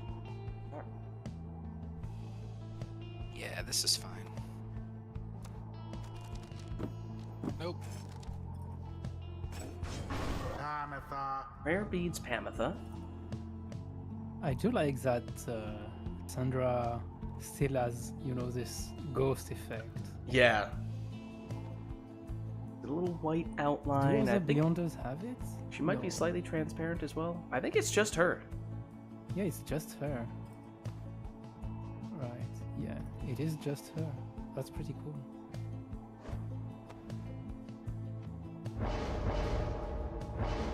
In many cases, despite how you would think each character of the same class is identical in appearance outside of potential raiment color changes, there are things like that visual effect on Snadra, Deluge is bigger than the other worms, Lendl is bigger than the other nomads. There are little subtle differences beyond just the raiment colors in many cases.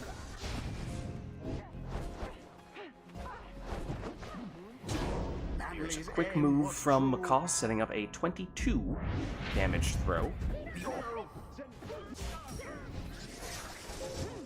Ametha goes directly in herself. That's good for a 20 damage plunge. The true night wings are now favored to prevail. Snadra That was the last can't leapfrog her way out of that one. Here's Macaws, charging up a full 25 damage throw from his imp.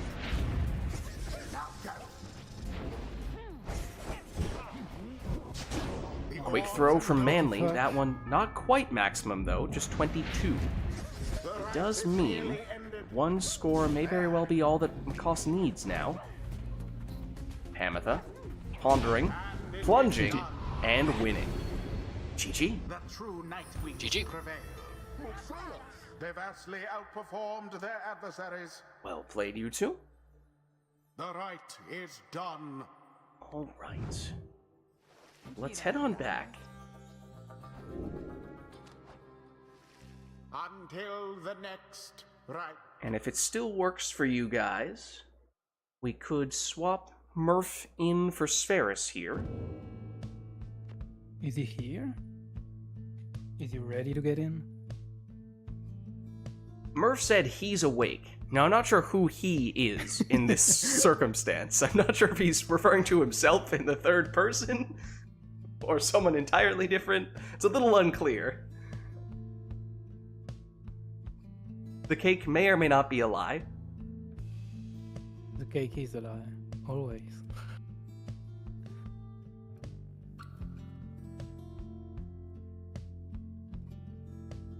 Murph Yeah, is this one was ready, but quick. says if we'd like to do I'm another fine one with between you playing two, one you more. can. How are you doing, Spheris? I can play one more, since this one was very quick. Okay. In that case, why don't we have you hang around for a little bit longer then? Get a little bit more out of this matchup before we get Murph into the action. Is there anything I we'd didn't like to play see? enough against Marcos. I need to play against him more.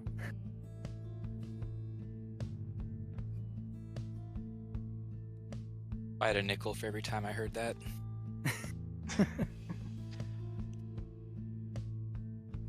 I would have 1 nickel. Fair enough. Alright, well why don't we hop back in here?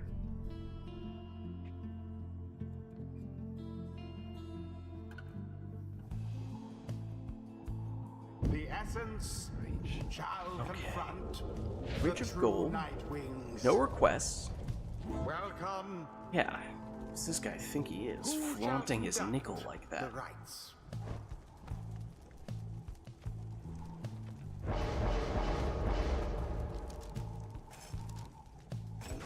Exile Prayer Beads Zoxiana. That is Spheris' lead.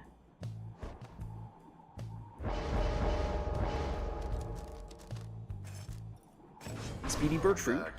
That's Macaus's lead.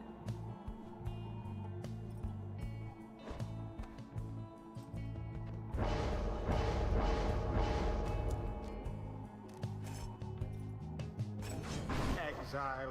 Webbed Lanthorn Raji in the second spot for Spheris.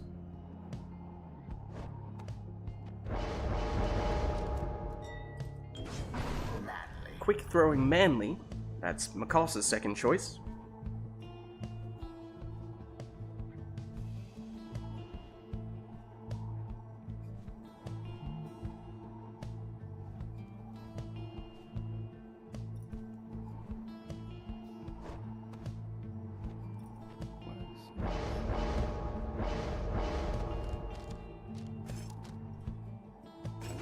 Demon. Speedy Vizpaleth.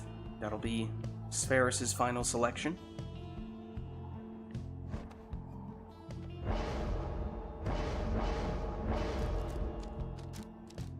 First for Macaus is an Exploding Deluge.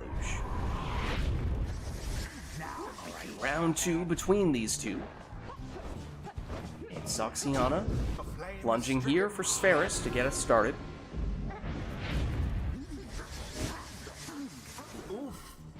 Macaus looking for the quick answer, but Bertrude came up shy on that occasion. Vizpaleth makes it in here. It's another 30 damage for Spheris. And now no Vizpaleth in this round, so more room for Macaus to slither in there for a 21 damage Crone throw. Manly. No, it's Bertrude. She's back, this time plunging. That one's good for 30 then. She is now gone in this round.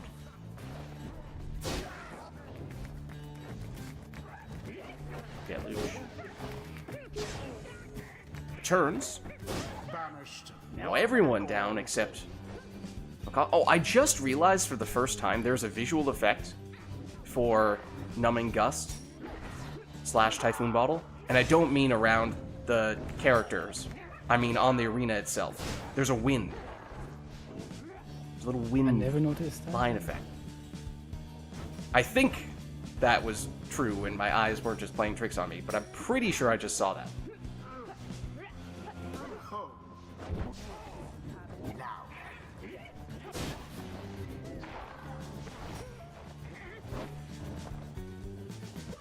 Spheris is like, I don't have to move.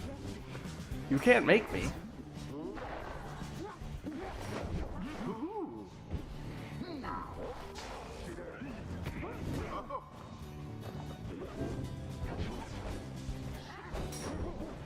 Ooh, a switch into Vizpaleth, but it was a little bit off the mark there, that jump, so looked like it was promising, but Spheris didn't get anything out of it.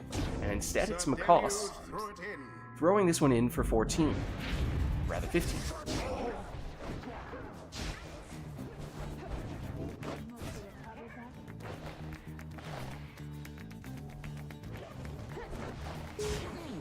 Oh, you don't often see a worm getting a banishment like that, but that's an aside, as it is, more importantly, Macaus's sap getting the throw there for 25 damage. Vizpaleth for Spheris with the answer. 30 damage plunge. Oh, but Macaus breaks out the Crone Salute here. Not much Spheris can do to stop that. It's good for 30 damage. Drops Spheris down to 14, meaning one score likely all that Macaus would need here. Can't quite get it on that occasion, though. Spheris, then again. Oh, there's no rekindling for Macaus, so that score is all Spheris needed. GG. GG. Adversaries put up quite an effort. Well played, you two. Thus end this night's proceedings. All right. Well, let's head on back. Until the stars align. And if it's... And now I leave my spot. Okay. I was going to say, if it still works for you, Murph, I think we can certainly get you in now. Unless he's out of commission for some reason. but no. Unless he's not awake. I think he's awake. Depends who Murph was referring to with his previous statement. The cake. He's awake. I'm pretty sure if he's typing in chat, unless he's awake. unless he's a highly functional sleepwalker. Who knows? Who knows? Maybe he's been sleeping the entire time. And still, maybe he's the best player, and we don't even know because he's always sleeping. We've just never seen his final form. Exactly. The world may never know. Thanks for the games. GG's, Ferris. Thanks for stopping by. Alright. Should have Murph in now, though. What up? Hey, Murph. I Oh, made my- that would be a bold strategy, turning yourself into a CPU.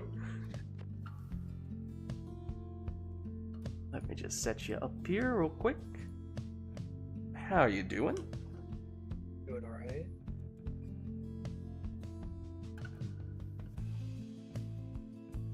Change your triumvirate real quick. There we go. Okay. So, is there anything we'd like to see between these two? Obviously, Makos has had a little bit of a chance to warm up, but this will be Murph's first match of the day, and Murph may or may not be awake right now, so perhaps a warm-up would be beneficial.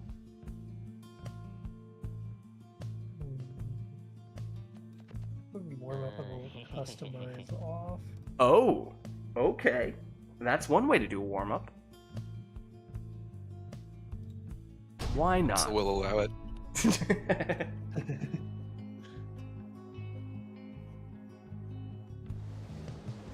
Oh, The accusers it's on the boat. shall now face the true And it's a demon, a nomad, and possibly a second nomad for Murph.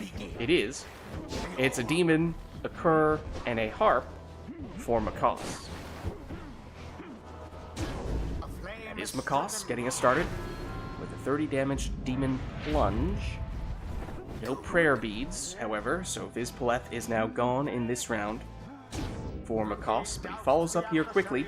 Ooh, with 15 damage on the plunge from that cur. That means we do technically know all of that cur's masteries. Must be 100% left side, that means. Here's Murph, plunging for 20. Learn anything about Headwind there? Not really, other than that he doesn't have prayer beads. Did he have Leech, though? He might have. Lendl has Shoulder Smash, we've now learned.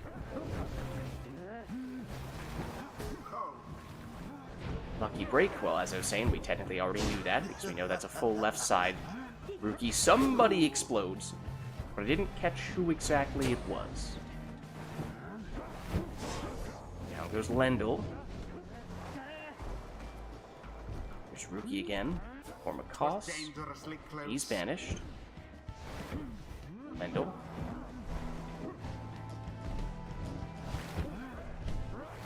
Whoa. Some interesting boat magic maneuvers from Lendl, and he gets 20 damage plus 10 leech. That's a pretty valuable play there.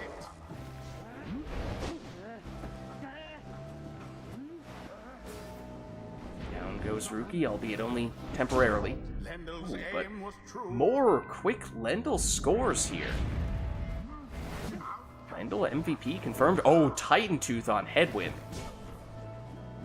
That's a big discovery for Murph. Especially on the boat.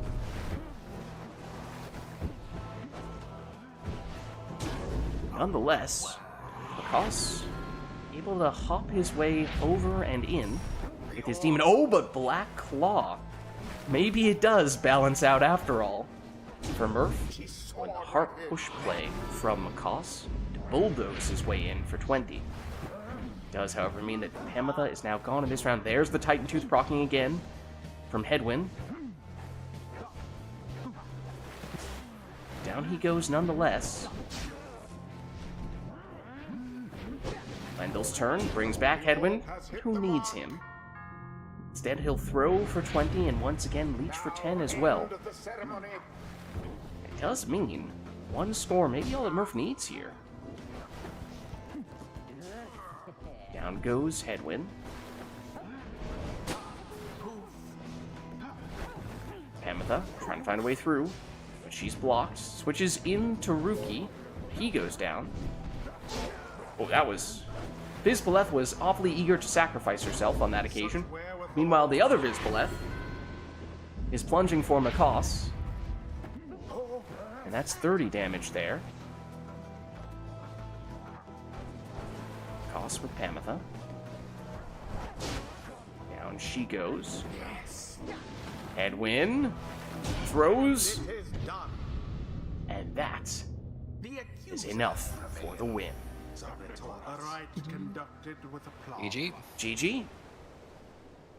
The rite is ended. Well played, you two. Yeah, I think that was quick throws with leech from Lendl, which turns out is pretty good. Yeah, that wasn't bad. Until the next rite. Alright, well, let us know if there's anything we'd like to see for the next one. Just want to note, Lendl plus Vizpaleth on the accuser. Oh, I didn't even think of that. That's true. And it, yes, Murph is playing the accusers too. It was perfect. It's a canonical accusers team for Murph. It all makes sense now. And Headwind was just third wheeling. Well, then again, the accusers are the Nomad team, so it makes sense for there, if there is to be a third character who is not technically an accuser, for that to be a Nomad. Yeah, it all adds up. So they just snatched Headwind for a minute, right? Huge if true. Alright, well, let us know if there's anything we'd like to see for the next one. That was customize off on that occasion. Otherwise, of course, if we don't have anything in mind, we can always leave it up to the players to go with whatever they'd like.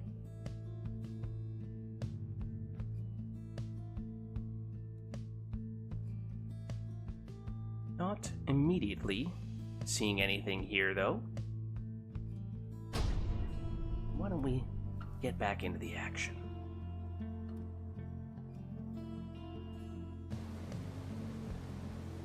The accusers. I was gonna say, I felt like I heard a little bit of water again. Not quite the same water sound effect, though. Who shall conduct the rites? Well, there's your quick throwing Lendl again. Perhaps Murph has seen the light.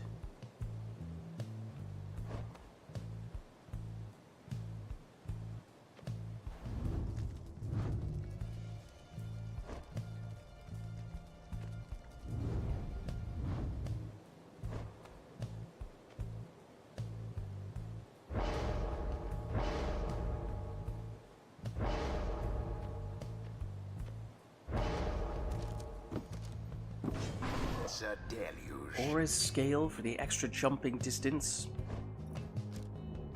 on Murph's deluge lead. Volfred.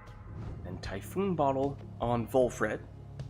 That's Murph's second choice. Star Splinter, left side Nomad. And that's... yeah, that is what we saw in the previous match, and now Murph going back for seconds.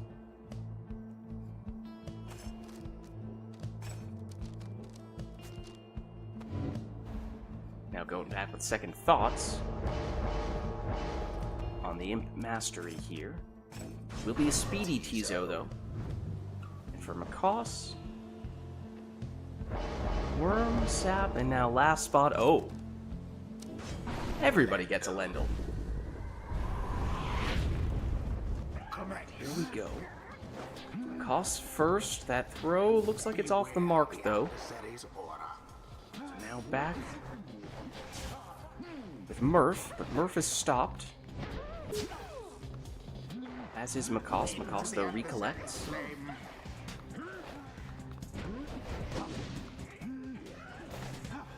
An awful lot of barriers in this instance of Follow Solium. Does make things feel quite a bit more crowded, despite it being the largest arena. Down goes Tizo, but it does create a portal for Murph. Could opt to use that, though instead finds himself on the other side of the map. And does manage to throw that one in for 20. The orb is up. Koss loses Deluge. Back with Lendl now is Murph. He's banished. Murph does set up a portal. Relatively dangerous one at that, although Koss still in possession. Oh, the throw is just short. All of the But everyone down on Murph's side. Just trying to see if I could tell the visual effect. Little windy lines there. I don't know if it's exclusive to Numbing Gust, because if so, that would kind of make sense. Or in this case, it's technically coming from a Typhoon bottle, which maybe doesn't have the same visual. Well, I dare say. Here is Murph, plunging for 25 with the Imp. That's a deluge. Slow and steady, a little hesitation moves here and there, not going full speed ahead, but Koss uses that strategy to plunge with Deluge for 15. Tata Lendl.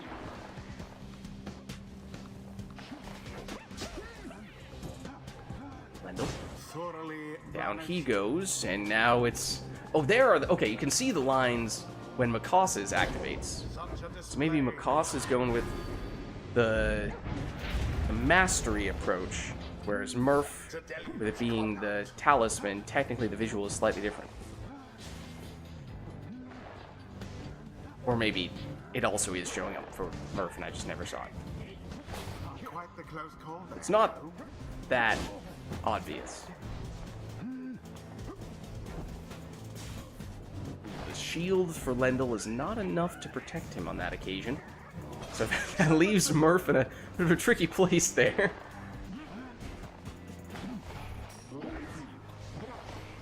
Lendl has returned, of course. Here he is, but he's rushed down by the opposing Manly. Here is that Manly. Now back with Lendl. Hiding within the safety of that sapling aura. Ooh, the throw is quick, but it wasn't quite quick enough on that occasion. That throw, on the other hand, it was quick enough, although Murph was in position to intercept. Lendl has it now for Murph, although Makoss is ready for the quick counter, should he win the orb back. Oh, except that Murph spawned back in and banished. Manly was just hanging out directly on top of the Pyre for Makoss, so if he was still there, he would have been in automatic plunging position. Sorry, Manly. Eventually, Makoss does still manage to score quickly, but not quite in the way that I had anticipated. Here is Makoss. It's Deluge. It's an unblockable throw. Was rather That one is on target for 15. Here's Manly. He's banished. Makoss's Lendl brings back Manly.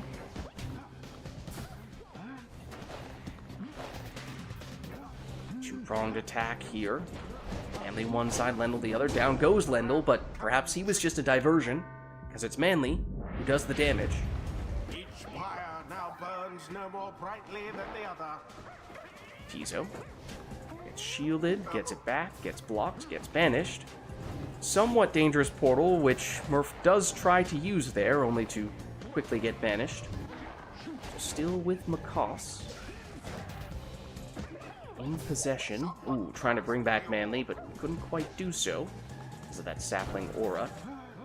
Lendl leaps in that time. 20 damage, 10 leech, but it does mean that now Lendl is gone in this round for Murph. One score could be all that Murph needs here. Then again, we do have saps on both sides, Then again, I know that Murph has some rekindling. I think he has 10. I don't know if Macaws has any, though. As we established, I think he's using, yep, Numbing Gust, rather than the Typhoon Bottle. And that does require going all the way down on the left side, so at most it's 10. It might be 0 for Macaws. Throw, intercepted. Ooh, quick counterattack here. No rekindling, and that means with that score, Murph is the winner. Their fire burns whilst GG. that of their adversaries is but ash. GG. The ceremony is complete. Well played, you two. Let's head on back Until the stars align. and let us know if there's anything we'd like to see for the next one.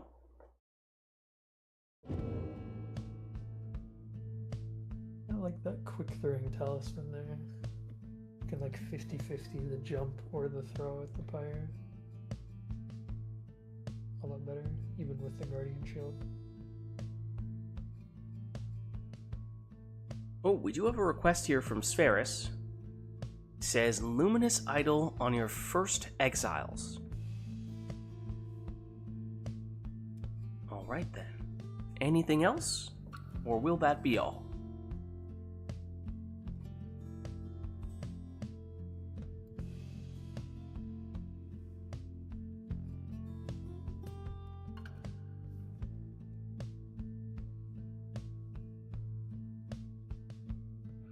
Looks like that may be it. Why don't we jump back in here? Luminous Idol as the talisman on your first character. The accusers versus Sarah said just if it's boat, reset it. But it's not boat, so we're good. Okay, we fine. We fine. Don't worry about it. the rights. We're in the clear.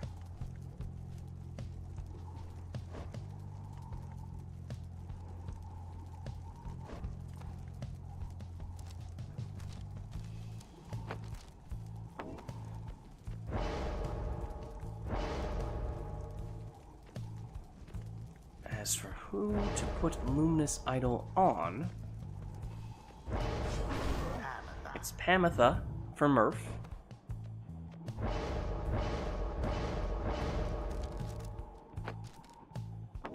It's Barker for Macaws.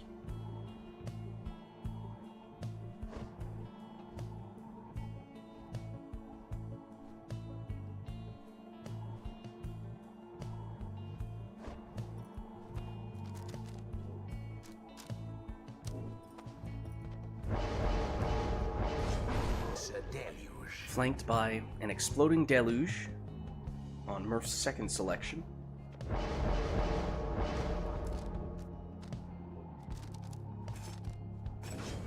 Messenger. Speedy Messenger Imp. That's Makassa's second choice.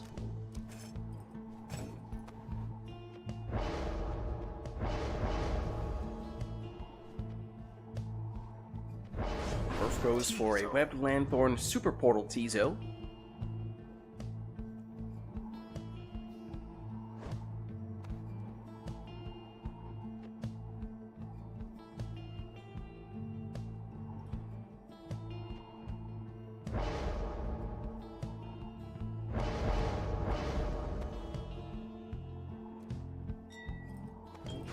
And Quick Throwing Manly is Makassa's final selection.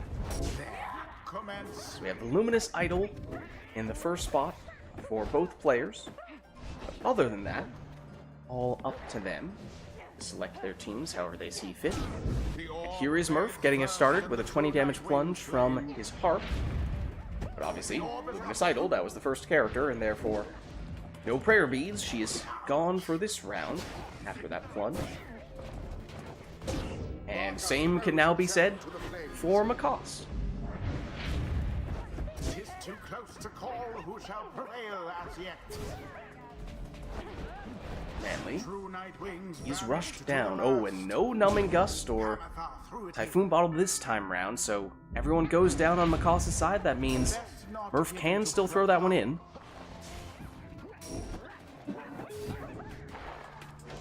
There's Murph again. Opening for Deluge. Previous maneuver. That's a 13 damage throw from him. Pamitha, blocked, banished. Brings us back with Macaws here in possession with Manly. And Messenger Imp does just enough to sidestep the opposing Harp, find his way in for 25 damage plunge. Only to quickly be answered by that very Harp, plunging for 20, but now that Harp is gone in this round for Murph. He is Pamitha-less. Trying to find a way through here with Deluge and Tiza. Oh! That does land for 6. Pamitha is back. Quick throw, intercepted. Macaws. Now with Barker, he's blocked, gets it back. Stunning claim.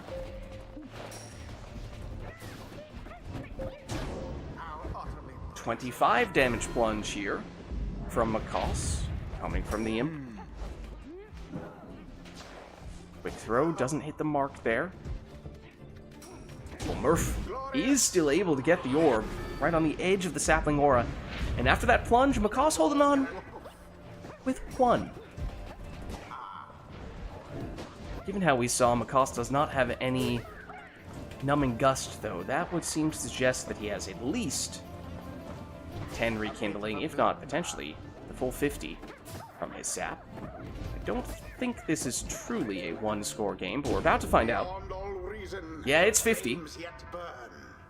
So Macaws still doing alright in that regard, but then again, follow-up from Murph does change the math a bit, as suddenly we are tied at 30 apiece.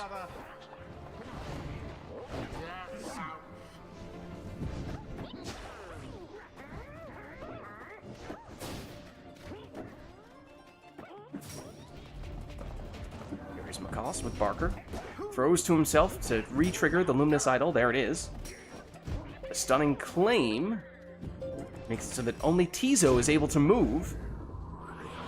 But that's only a 15 damage imp. So Murph does chip away, and it does bring him in range. We have, of course, already seen the rekindling.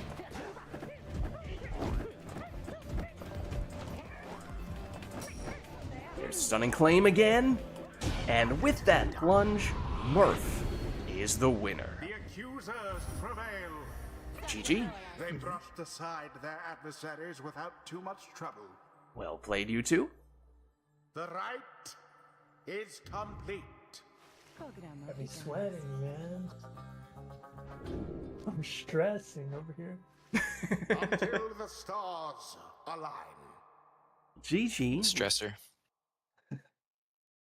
Let us know if there's anything we'd like to see for the next one. That one was with a Luminous Idol in the first spot for both of our players. If we don't have anything in mind for this one, of course, we could just leave it up to them to go with whatever they'd like. That is also an option.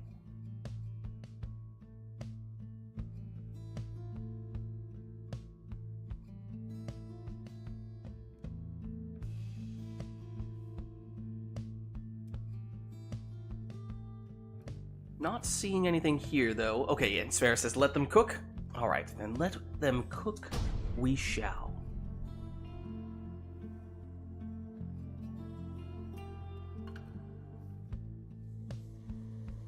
The accusers shall confront the true Nightwings. How they choose to cook, that is up to them. Who shall conduct the rites? Question then becomes, are they cooking with fire? Wolfred, It's a quick throwing Wolfred. That is allowed. It's not the quarterback Wolfred. If it were quarterback Wolfred, we'd have some problems here. manly. But it is quick throwing sap on both sides. Cooked in the cursed pit of Malith. Yeah, I don't know if I want to have anything that's getting cooked around here.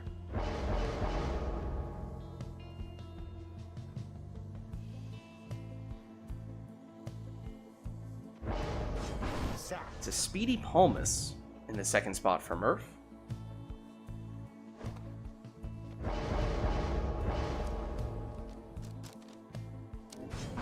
Exploding Deluge for Macaws.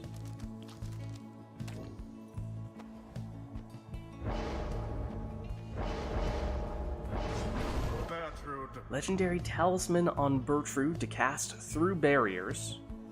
That's Murph's final selection.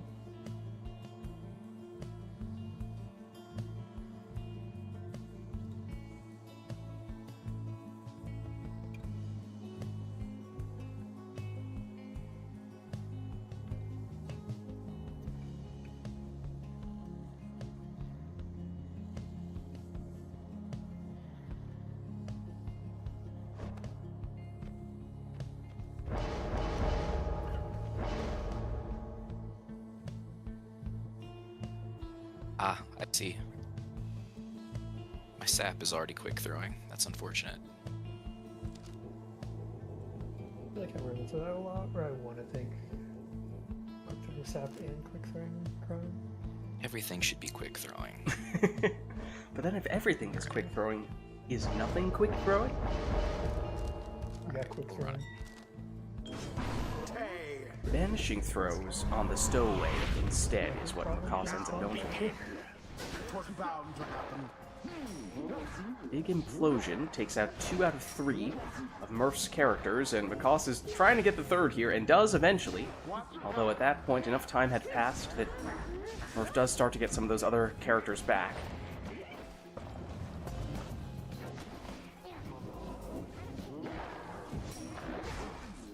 Shall see how Murph chooses to make things work here with a double sap playstyle. Can it stop Macaws from doing things like this? Hopping in for 15. He is now without Deluge in this round, though may not need him. Then again, would have been much quicker, potentially able to plunge with the Numbing Gust active, but eventually, Koss is able to score nonetheless. That was strange. It kind of just looked like Deluge lost the will to live and just spontaneously combusted. It wasn't clear to me how he actually got banished, but anyways, after that, Murph did then score for 30 with a prone plunge, which is the more important thing. But it did have me scratching my head for a second there.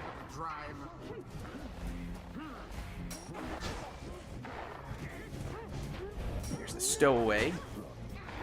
She goes down, though. It's Deluge. Koss hoping he doesn't spontaneously combust on that occasion, but one could argue that's exactly what the exploding saplings do, and that is how he lost his worm, but then comes back and throws it in for 15. So at the end of the day, Deluge still gets the final say. Vanishing throw again from the stowaway. Takes a lot of victims, but in some ways that's not necessarily what Macaws is looking for, because if everyone goes down, he's going to find himself in that situation. But he cannot sprint, jump, throw, or use any other special abilities, and even if it's a small arena, it's still hard to score in that situation, but he does throw this one in for 12.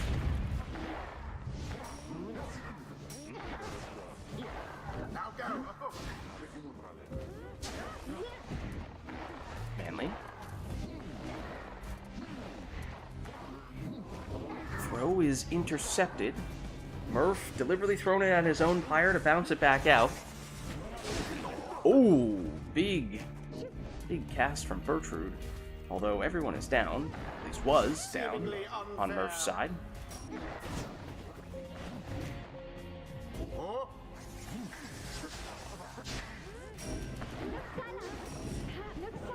Stowaway doing some ninja banishing strats.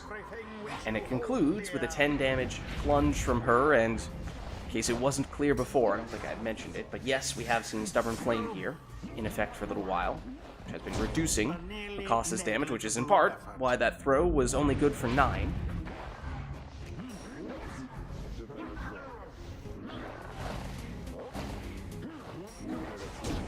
And also why this throw caps out at 15.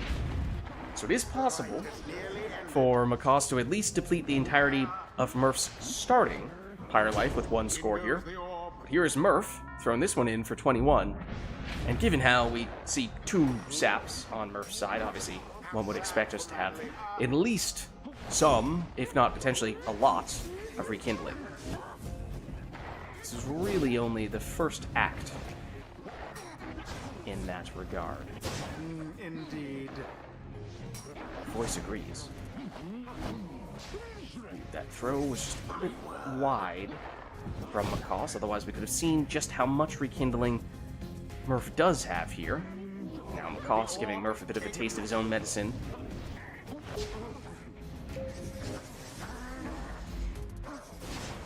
Ooh, big banishments. Deluge comes back, and with Siege Chance active, it does increase his damage potential, so it's only 10. Wow. The orb is up. And that means with that throw, McCoss is the winner. The true Night Wings prevail. GG. Their adversaries GG. confidently thwarted. Well played, you two. The right is done. I cannot let this man go undefeated. Alright, well let's head on back. Until the next right. Let us know if there's anything we'd like to see for the next one.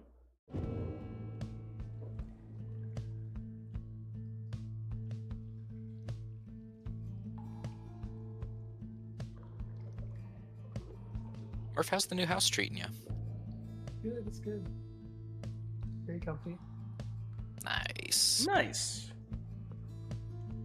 I feel like when you buy a new house, you expect to like start noticing all the stuff that's wrong with it and like hate it within a few months, but that has not happened. Like, it's kind of like awesome. Well, I don't know so much about the hated part, but give it time and you'll start to notice the things wrong with it part. Yeah. Although my house is 100 years old, so we run into that a little more often than the average bear. I expected to run into more problems than I have, basically, at this point. Oh, that's nice. nice, yeah. Murph has said Titan Stars, which, for what it's worth, does mean that that is just a disadvantage to Murph that he is voluntarily subjecting himself to. If you're up for it, Murph, you can. Just want to recognize what you're saying here. Yeah. Murph fears no Titan. Alright, well, in that case, I suppose, usually I would say, if this were McCoss requesting this, I would say, you can't request something that inherently favors you, but given how this is Murph saying it, Murph, I guess, however many Titan Stars you'd like to activate, you are welcome to do so. The Titan Stars. Let's see. Why is it so dark? It is quite dark. Eastlock Astral Ball. Excuse me, that's because it's representing the night sky? Duh. Archbeast Sungrease. Time Singer Han. Okay, now I have to ask, are you just randomly choosing some of them, or is this a strategic selection? It's definitely not strategic for my own advantages. Chance That's for sure. Six Shoulders. I'm picking the ones I don't think will make me instantly lose, possibly. Okay. I mean, you say this, but you did pick the single most impactful Titan Star. You have given McCoss an additional brain cell. And we have, perhaps fittingly, upon activating the Titan Stars, ended up in what some might say is the most cursed arena for the second time in a row. Conduct the rites.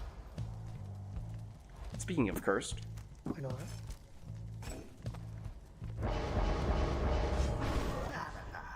Dude, or scale harp would be crazy. how would that even work? Alright, what do I need to get? I know you have less health, I have more health. If everyone gets I have more banished on stamina. your side, everyone comes back. Other than that, I don't remember what else he took. I also don't remember. I tried Yeah, to I black out just- as much as possible. And the brain cell, of course. Oh, of course. I think I have something else. more Plus stam, 8 maybe? health or something. More stamina, maybe. Hold on. Plus hope. Oh, it does. It must not reflect on the stat screen. Maybe I didn't give you plus hope. I don't know. Okay. Oh, wait, that? Yeah, I think it does if you would have it, because we used to have Titan Star's Hangover, which we have since modded out the correction, but that's just for the hangover effect part. If it were active, it I think would still be visible. Tizo. I know, what's wrong with Dear Tizo? God. He always sounds so happy to see him. What am I doing with this squad? Been given so many things.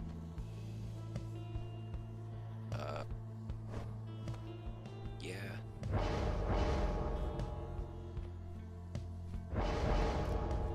Gotta be this guy.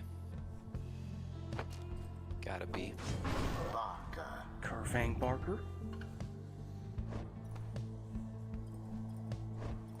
It's Pamitha, it's Tizo. And it's Speedy Orlek in the last He just song wanted of an the excuse to use Orlek. Maybe that's what all this was about. I actually did not. That's funny. Like we were picking Jody, and I was like, you know what? I better give myself some mods. Alright, kinda have to pick an imp now. Right? Yeah. Or like doesn't even do 30 Yeah. damage. Yeah. There's so much life. It would take like 10 scores to kill you. Don't do that. Nah. Messenger. Alright, well here we go. Some indeterminate amount of Titan Stars that Murph has activated, making Macaws more powerful in the process. We're not exactly sure what they did or did not. Well, we remember a few of them. Here is Macaws. Yeah, I definitely have more stam. Okay. We know that much. You might have built in prayer beads. I don't remember if you took it with that character or not. You are coming back after plunging, and that is what one of the Titan Stars does.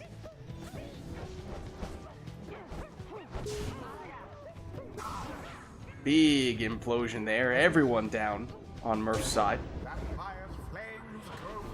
28 damage on that plunge. Yeah, that's built-in prayer beads for everybody.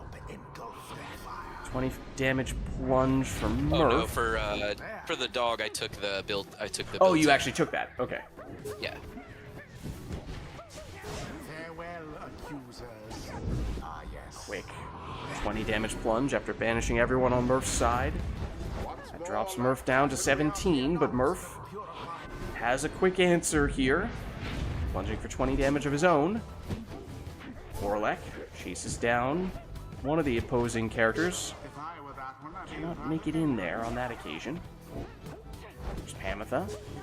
She's banished, though. Parker blocked and banished.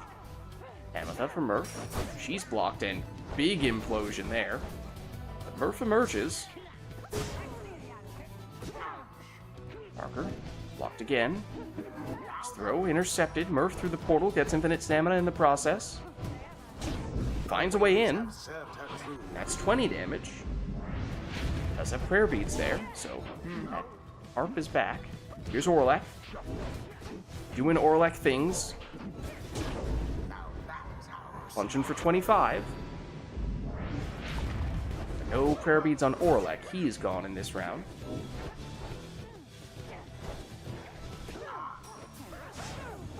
Banishment there. Murph through the portal.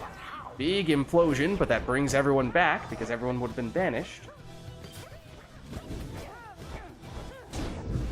Murph finds a way through once again. Suddenly, one score could be enough for Murph here. It would need to be Orlek. That has been the case for a while now. For Macaws, again, everyone banished, so Macaws gets everyone back. Can Murph make something happen here with Orlek? Down he goes, and that means he'd have to wait a very long time for that to be the case. Oh, but he does have Web Lanthorn, so it is possible to get him back more quickly than that. Here is Orlek, in fact. But Macaw's still in possession. Eyeing the portal, goes through the portal. Gets blocked, though, and banished. Orlek, he's blocked. Sends the opposition flying. Gets banished himself, though. Cos, aggressive play, but Murph able to snuff it out. Murph perhaps just waiting patiently, at least for Pamatha. If he's waiting for Orlek to make a return, that'll be a while longer. There is Pamatha plunging for 20. Suddenly anyone might have enough damage for Murph. It is a sudden death match, it would appear. Down goes Orlek. Big implosion there. Everyone down for Murph. Opportunity for Makos to seal the deal. The true Nightwings prevail. GG. A narrow victory, yet nonetheless commendable. Well, You got way too close for me having all of the Titan stars, man. Not all Titan stars. Pretty You had the much. most convenient Titan stars that I thought I could pick. Until the Some of those You are got pretty strong. close. I got screwed over by Shax. I was kind of surprised when I saw you take Shax. There was a time when I think you could make a strong case that is the most powerful of all Titan stars. That may still be the case. Most comps that people take naturally, when you know you don't have Shax at least, kind of just have like Shax baked in, like the worm comes back, or there's Typhoon Bottle or something. Yeah, it does depend to an Don't get extent. banished that often. If you have some of those things built in, then maybe it's kind of similar. Like, I feel like if you play a lot of multiplayer, you're kind of used to playing around Shax already almost, because of that. You almost don't want to kill their whole team one at a time. All right. But Sorry, it all my kills dog streaming, so is. obviously I wasn't fully right. What's up with the dog? My dog is screaming at me right now. Oh. She's in a whole nother room and is like peering at the back of my head. She's just yelling. She doesn't need anything. Need me to Anyway, What kind of dog do you have? I have 2 rescues. Oh, The one nice. you might be able to hear her. She's a dachshund mix. And Okay. the other one is like a Chihuahua mix. Oh, okay. So both So they're on the big. smaller side for sure then. Yeah. Murph's seen them before. Are they lap dogs or not at all? Yeah, both of them are. I think the smallest one actually hung out with us that whole day. They were Murph and Core were over. Oh, nice. Yeah, he played Pyre with us the whole day. He was up here. He must have left. All right. Is there anything we're looking for this next one? Or are we thinking we just leave this up to the players? I don't know, all this dog talk does get me thinking, I'm just saying. But not seeing any requests, so I suppose that means, unless anyone wants to impose Titan Stars on themselves again, I think we're good to go here. I'll pass.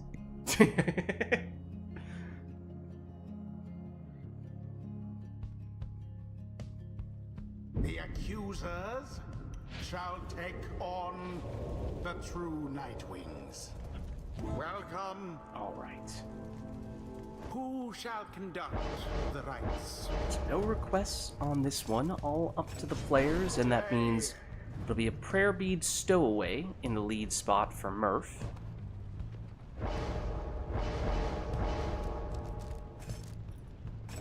Cost will go Speedy Messenger Imp.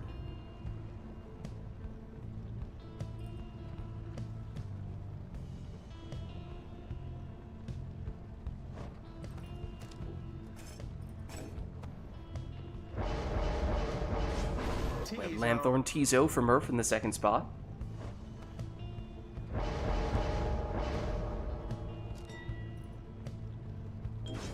Quick throwing Birchroot in the second spot for Makos. Speedy Jody, that's Murph's last choice.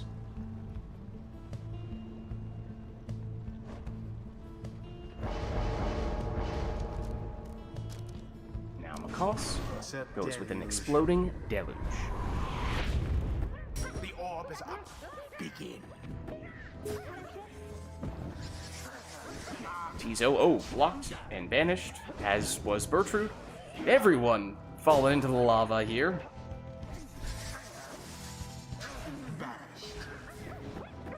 Nothing but banishments at the moment.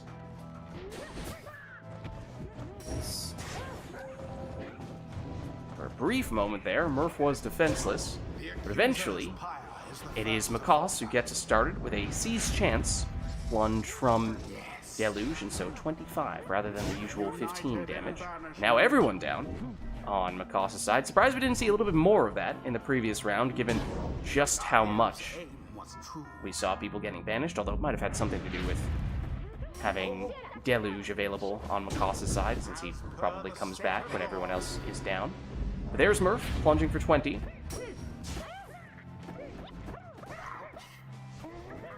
The Imps collide. In doing so, that Imp getting banished did create a portal for now both players. Bye now, Bertie. Stowaway tries to leap in, but she's blocked and now banished. That is now a fairly dangerous portal for Macaws. Murph does have one as well, but not quite as threatening. Then again, who am I to say that, as Murph then, of course, uses it to score?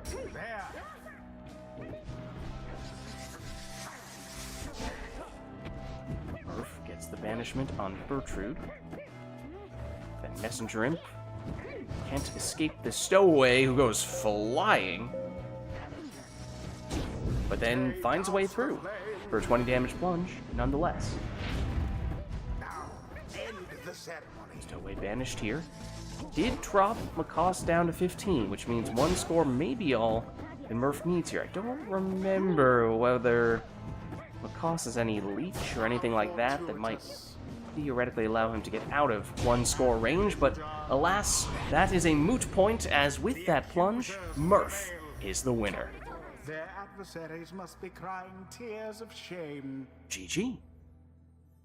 The rite GG. is ended. Well played, you two. Alright, let's head on back. Until the next rite. Let us know if there's anything we'd like to see for the next one. Otherwise, if not, of course, we can always leave it up to the players, as we did on that occasion. I should probably get going after this one, so if somebody wants to take my spot... Ooh, okay. Do we have anyone else who's interested in taking Macaws' spot, or does that functionally mean we're about to head into our liberation rite?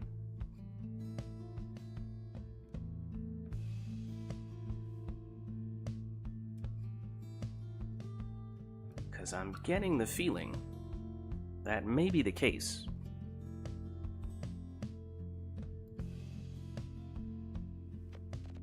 If so, then of course we'd be headed to the Fall of Solium, be going Never to Return Nightwing's edition.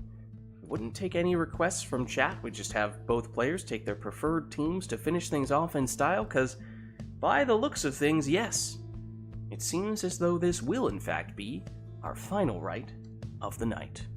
So let us begin.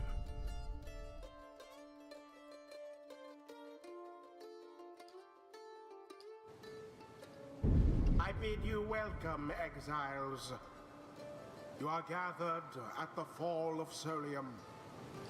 Each of you seeks to be free from this forsaken land. Prevail and step closer to freedom. Accusers, stand ready. True Nightwings, stand prepared. Who shall strive for freedom? Alright, so as we were saying, this will be our final rite of the night, our liberation rite, so no requests from chat, just gonna have both players take their preferred teams to finish things off in style. And for Murph, Quick Throwing Lendl makes a return. It'll be Quick Throwing Manly in the lead spot for Macaws.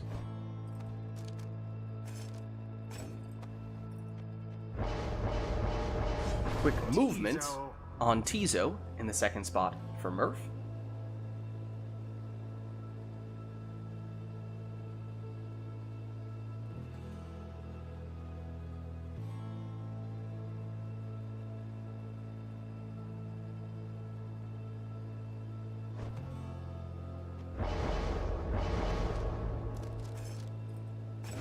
Quick moving Ignarius in the second spot for Mikal. So far the players have chosen the same talismans in the same order, but not necessarily the same character. Typhoon Bottle plus a little bit of Rekindling. That is the setup for Volfred. That being Murph's final character. There's for Mikal. It'll be an Exploding Lendl. So here we go, our final rite of the night, our Liberation Rite. Murph on the left representing the Accusers, Mikal on the right representing the True Nightwings. Best of luck to you both.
almost pity what transpired there.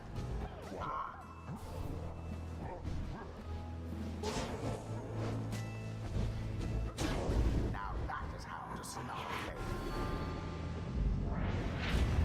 Both triumvirates are equally as close.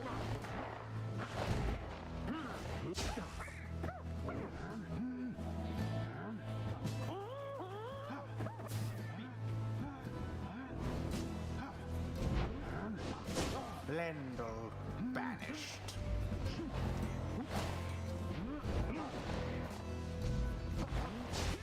The orb sails forth into the flame. How very fortunate for the true Nightwings.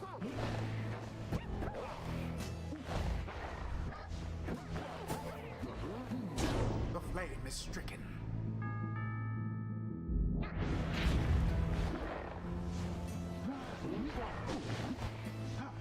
There.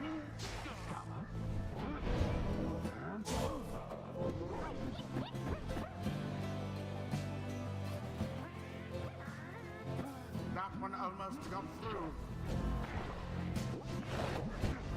Oh. Lendl flung the orb into the flame.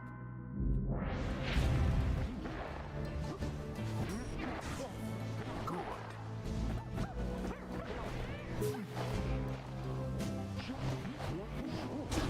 Manly flung the orb into the flame. No more than a lick of flame remains.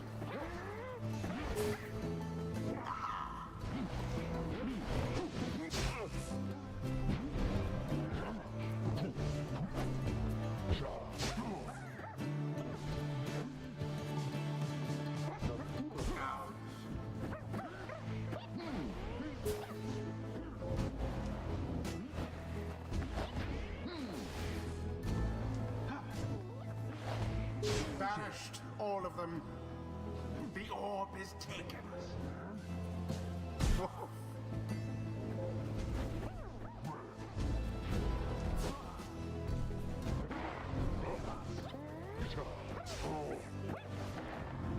The orb for us.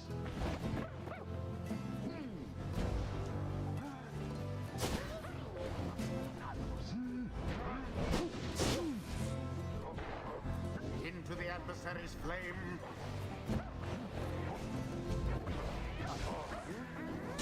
A blessing keeps the pyre burning hot.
There it is. True Nightwings proved their worth. GG. Of their adversaries, the same cannot be said. What a game. Well played, you two. Ends the liberation rite. Well, that was our final rite of the night, our liberation rite. So thank you, everybody, who participated in the rites today, and everyone who gave us the requests in chat as well. I'm gonna hop out of Discord, but I will catch you guys next time. Alright, well, let me just free them from Steam Remote Play while I am at it. Let's see. They've not already freed themselves. There we go. You are free. And is Murph free as well? Not yet. There we are. Alright. Well, yes, that was the... You could basically call it the final boss music, I guess you could say, of the game. So typically, when we do our final match of the day, we sort of do whatever we can to recreate that atmosphere. We do the final arena, the final boss song, and I usually don't do any commentary for it, so we just have that song be the center stage that set the atmosphere for it, which I think adds just a little different element to it. That's at least the idea behind it, I suppose, in a way. But anyways, as I was saying, that was of course our final rite of the night, our liberation rite, so thank you everybody who participated in the rights today, and everyone who gave us the requests in chat as well. This was, of course, Pyre Community RITE Night, and if you are interested in getting more involved in multiplayer Pyre, then the best way to do so is by joining the RITE Club Discord server, which you can do by clicking on that link right there. My name is Lids. I'm hosting these RITE Nights, and my streaming schedule is typically on Thursdays, although this one's the most subject to change. We are doing Path of Exile 2. Then on Fridays, we're doing Mass Effect Andromeda multiplayer. Then on Saturdays, we are doing Mass Effect 3 multiplayer. And then obviously on Sundays, we're doing this, Pyre multiplayer. But if you like the stream, then of course you can hit the like button to support it. You can also hit the subscribe button to more easily stay up to date on the things we're doing around here. But actually, the best way to do that is by joining my Discord, which you can do by clicking on that link right there. But that's going to be it for me for tonight, so thank you all for watching. Hope you enjoyed the stream, and I'll catch you next time.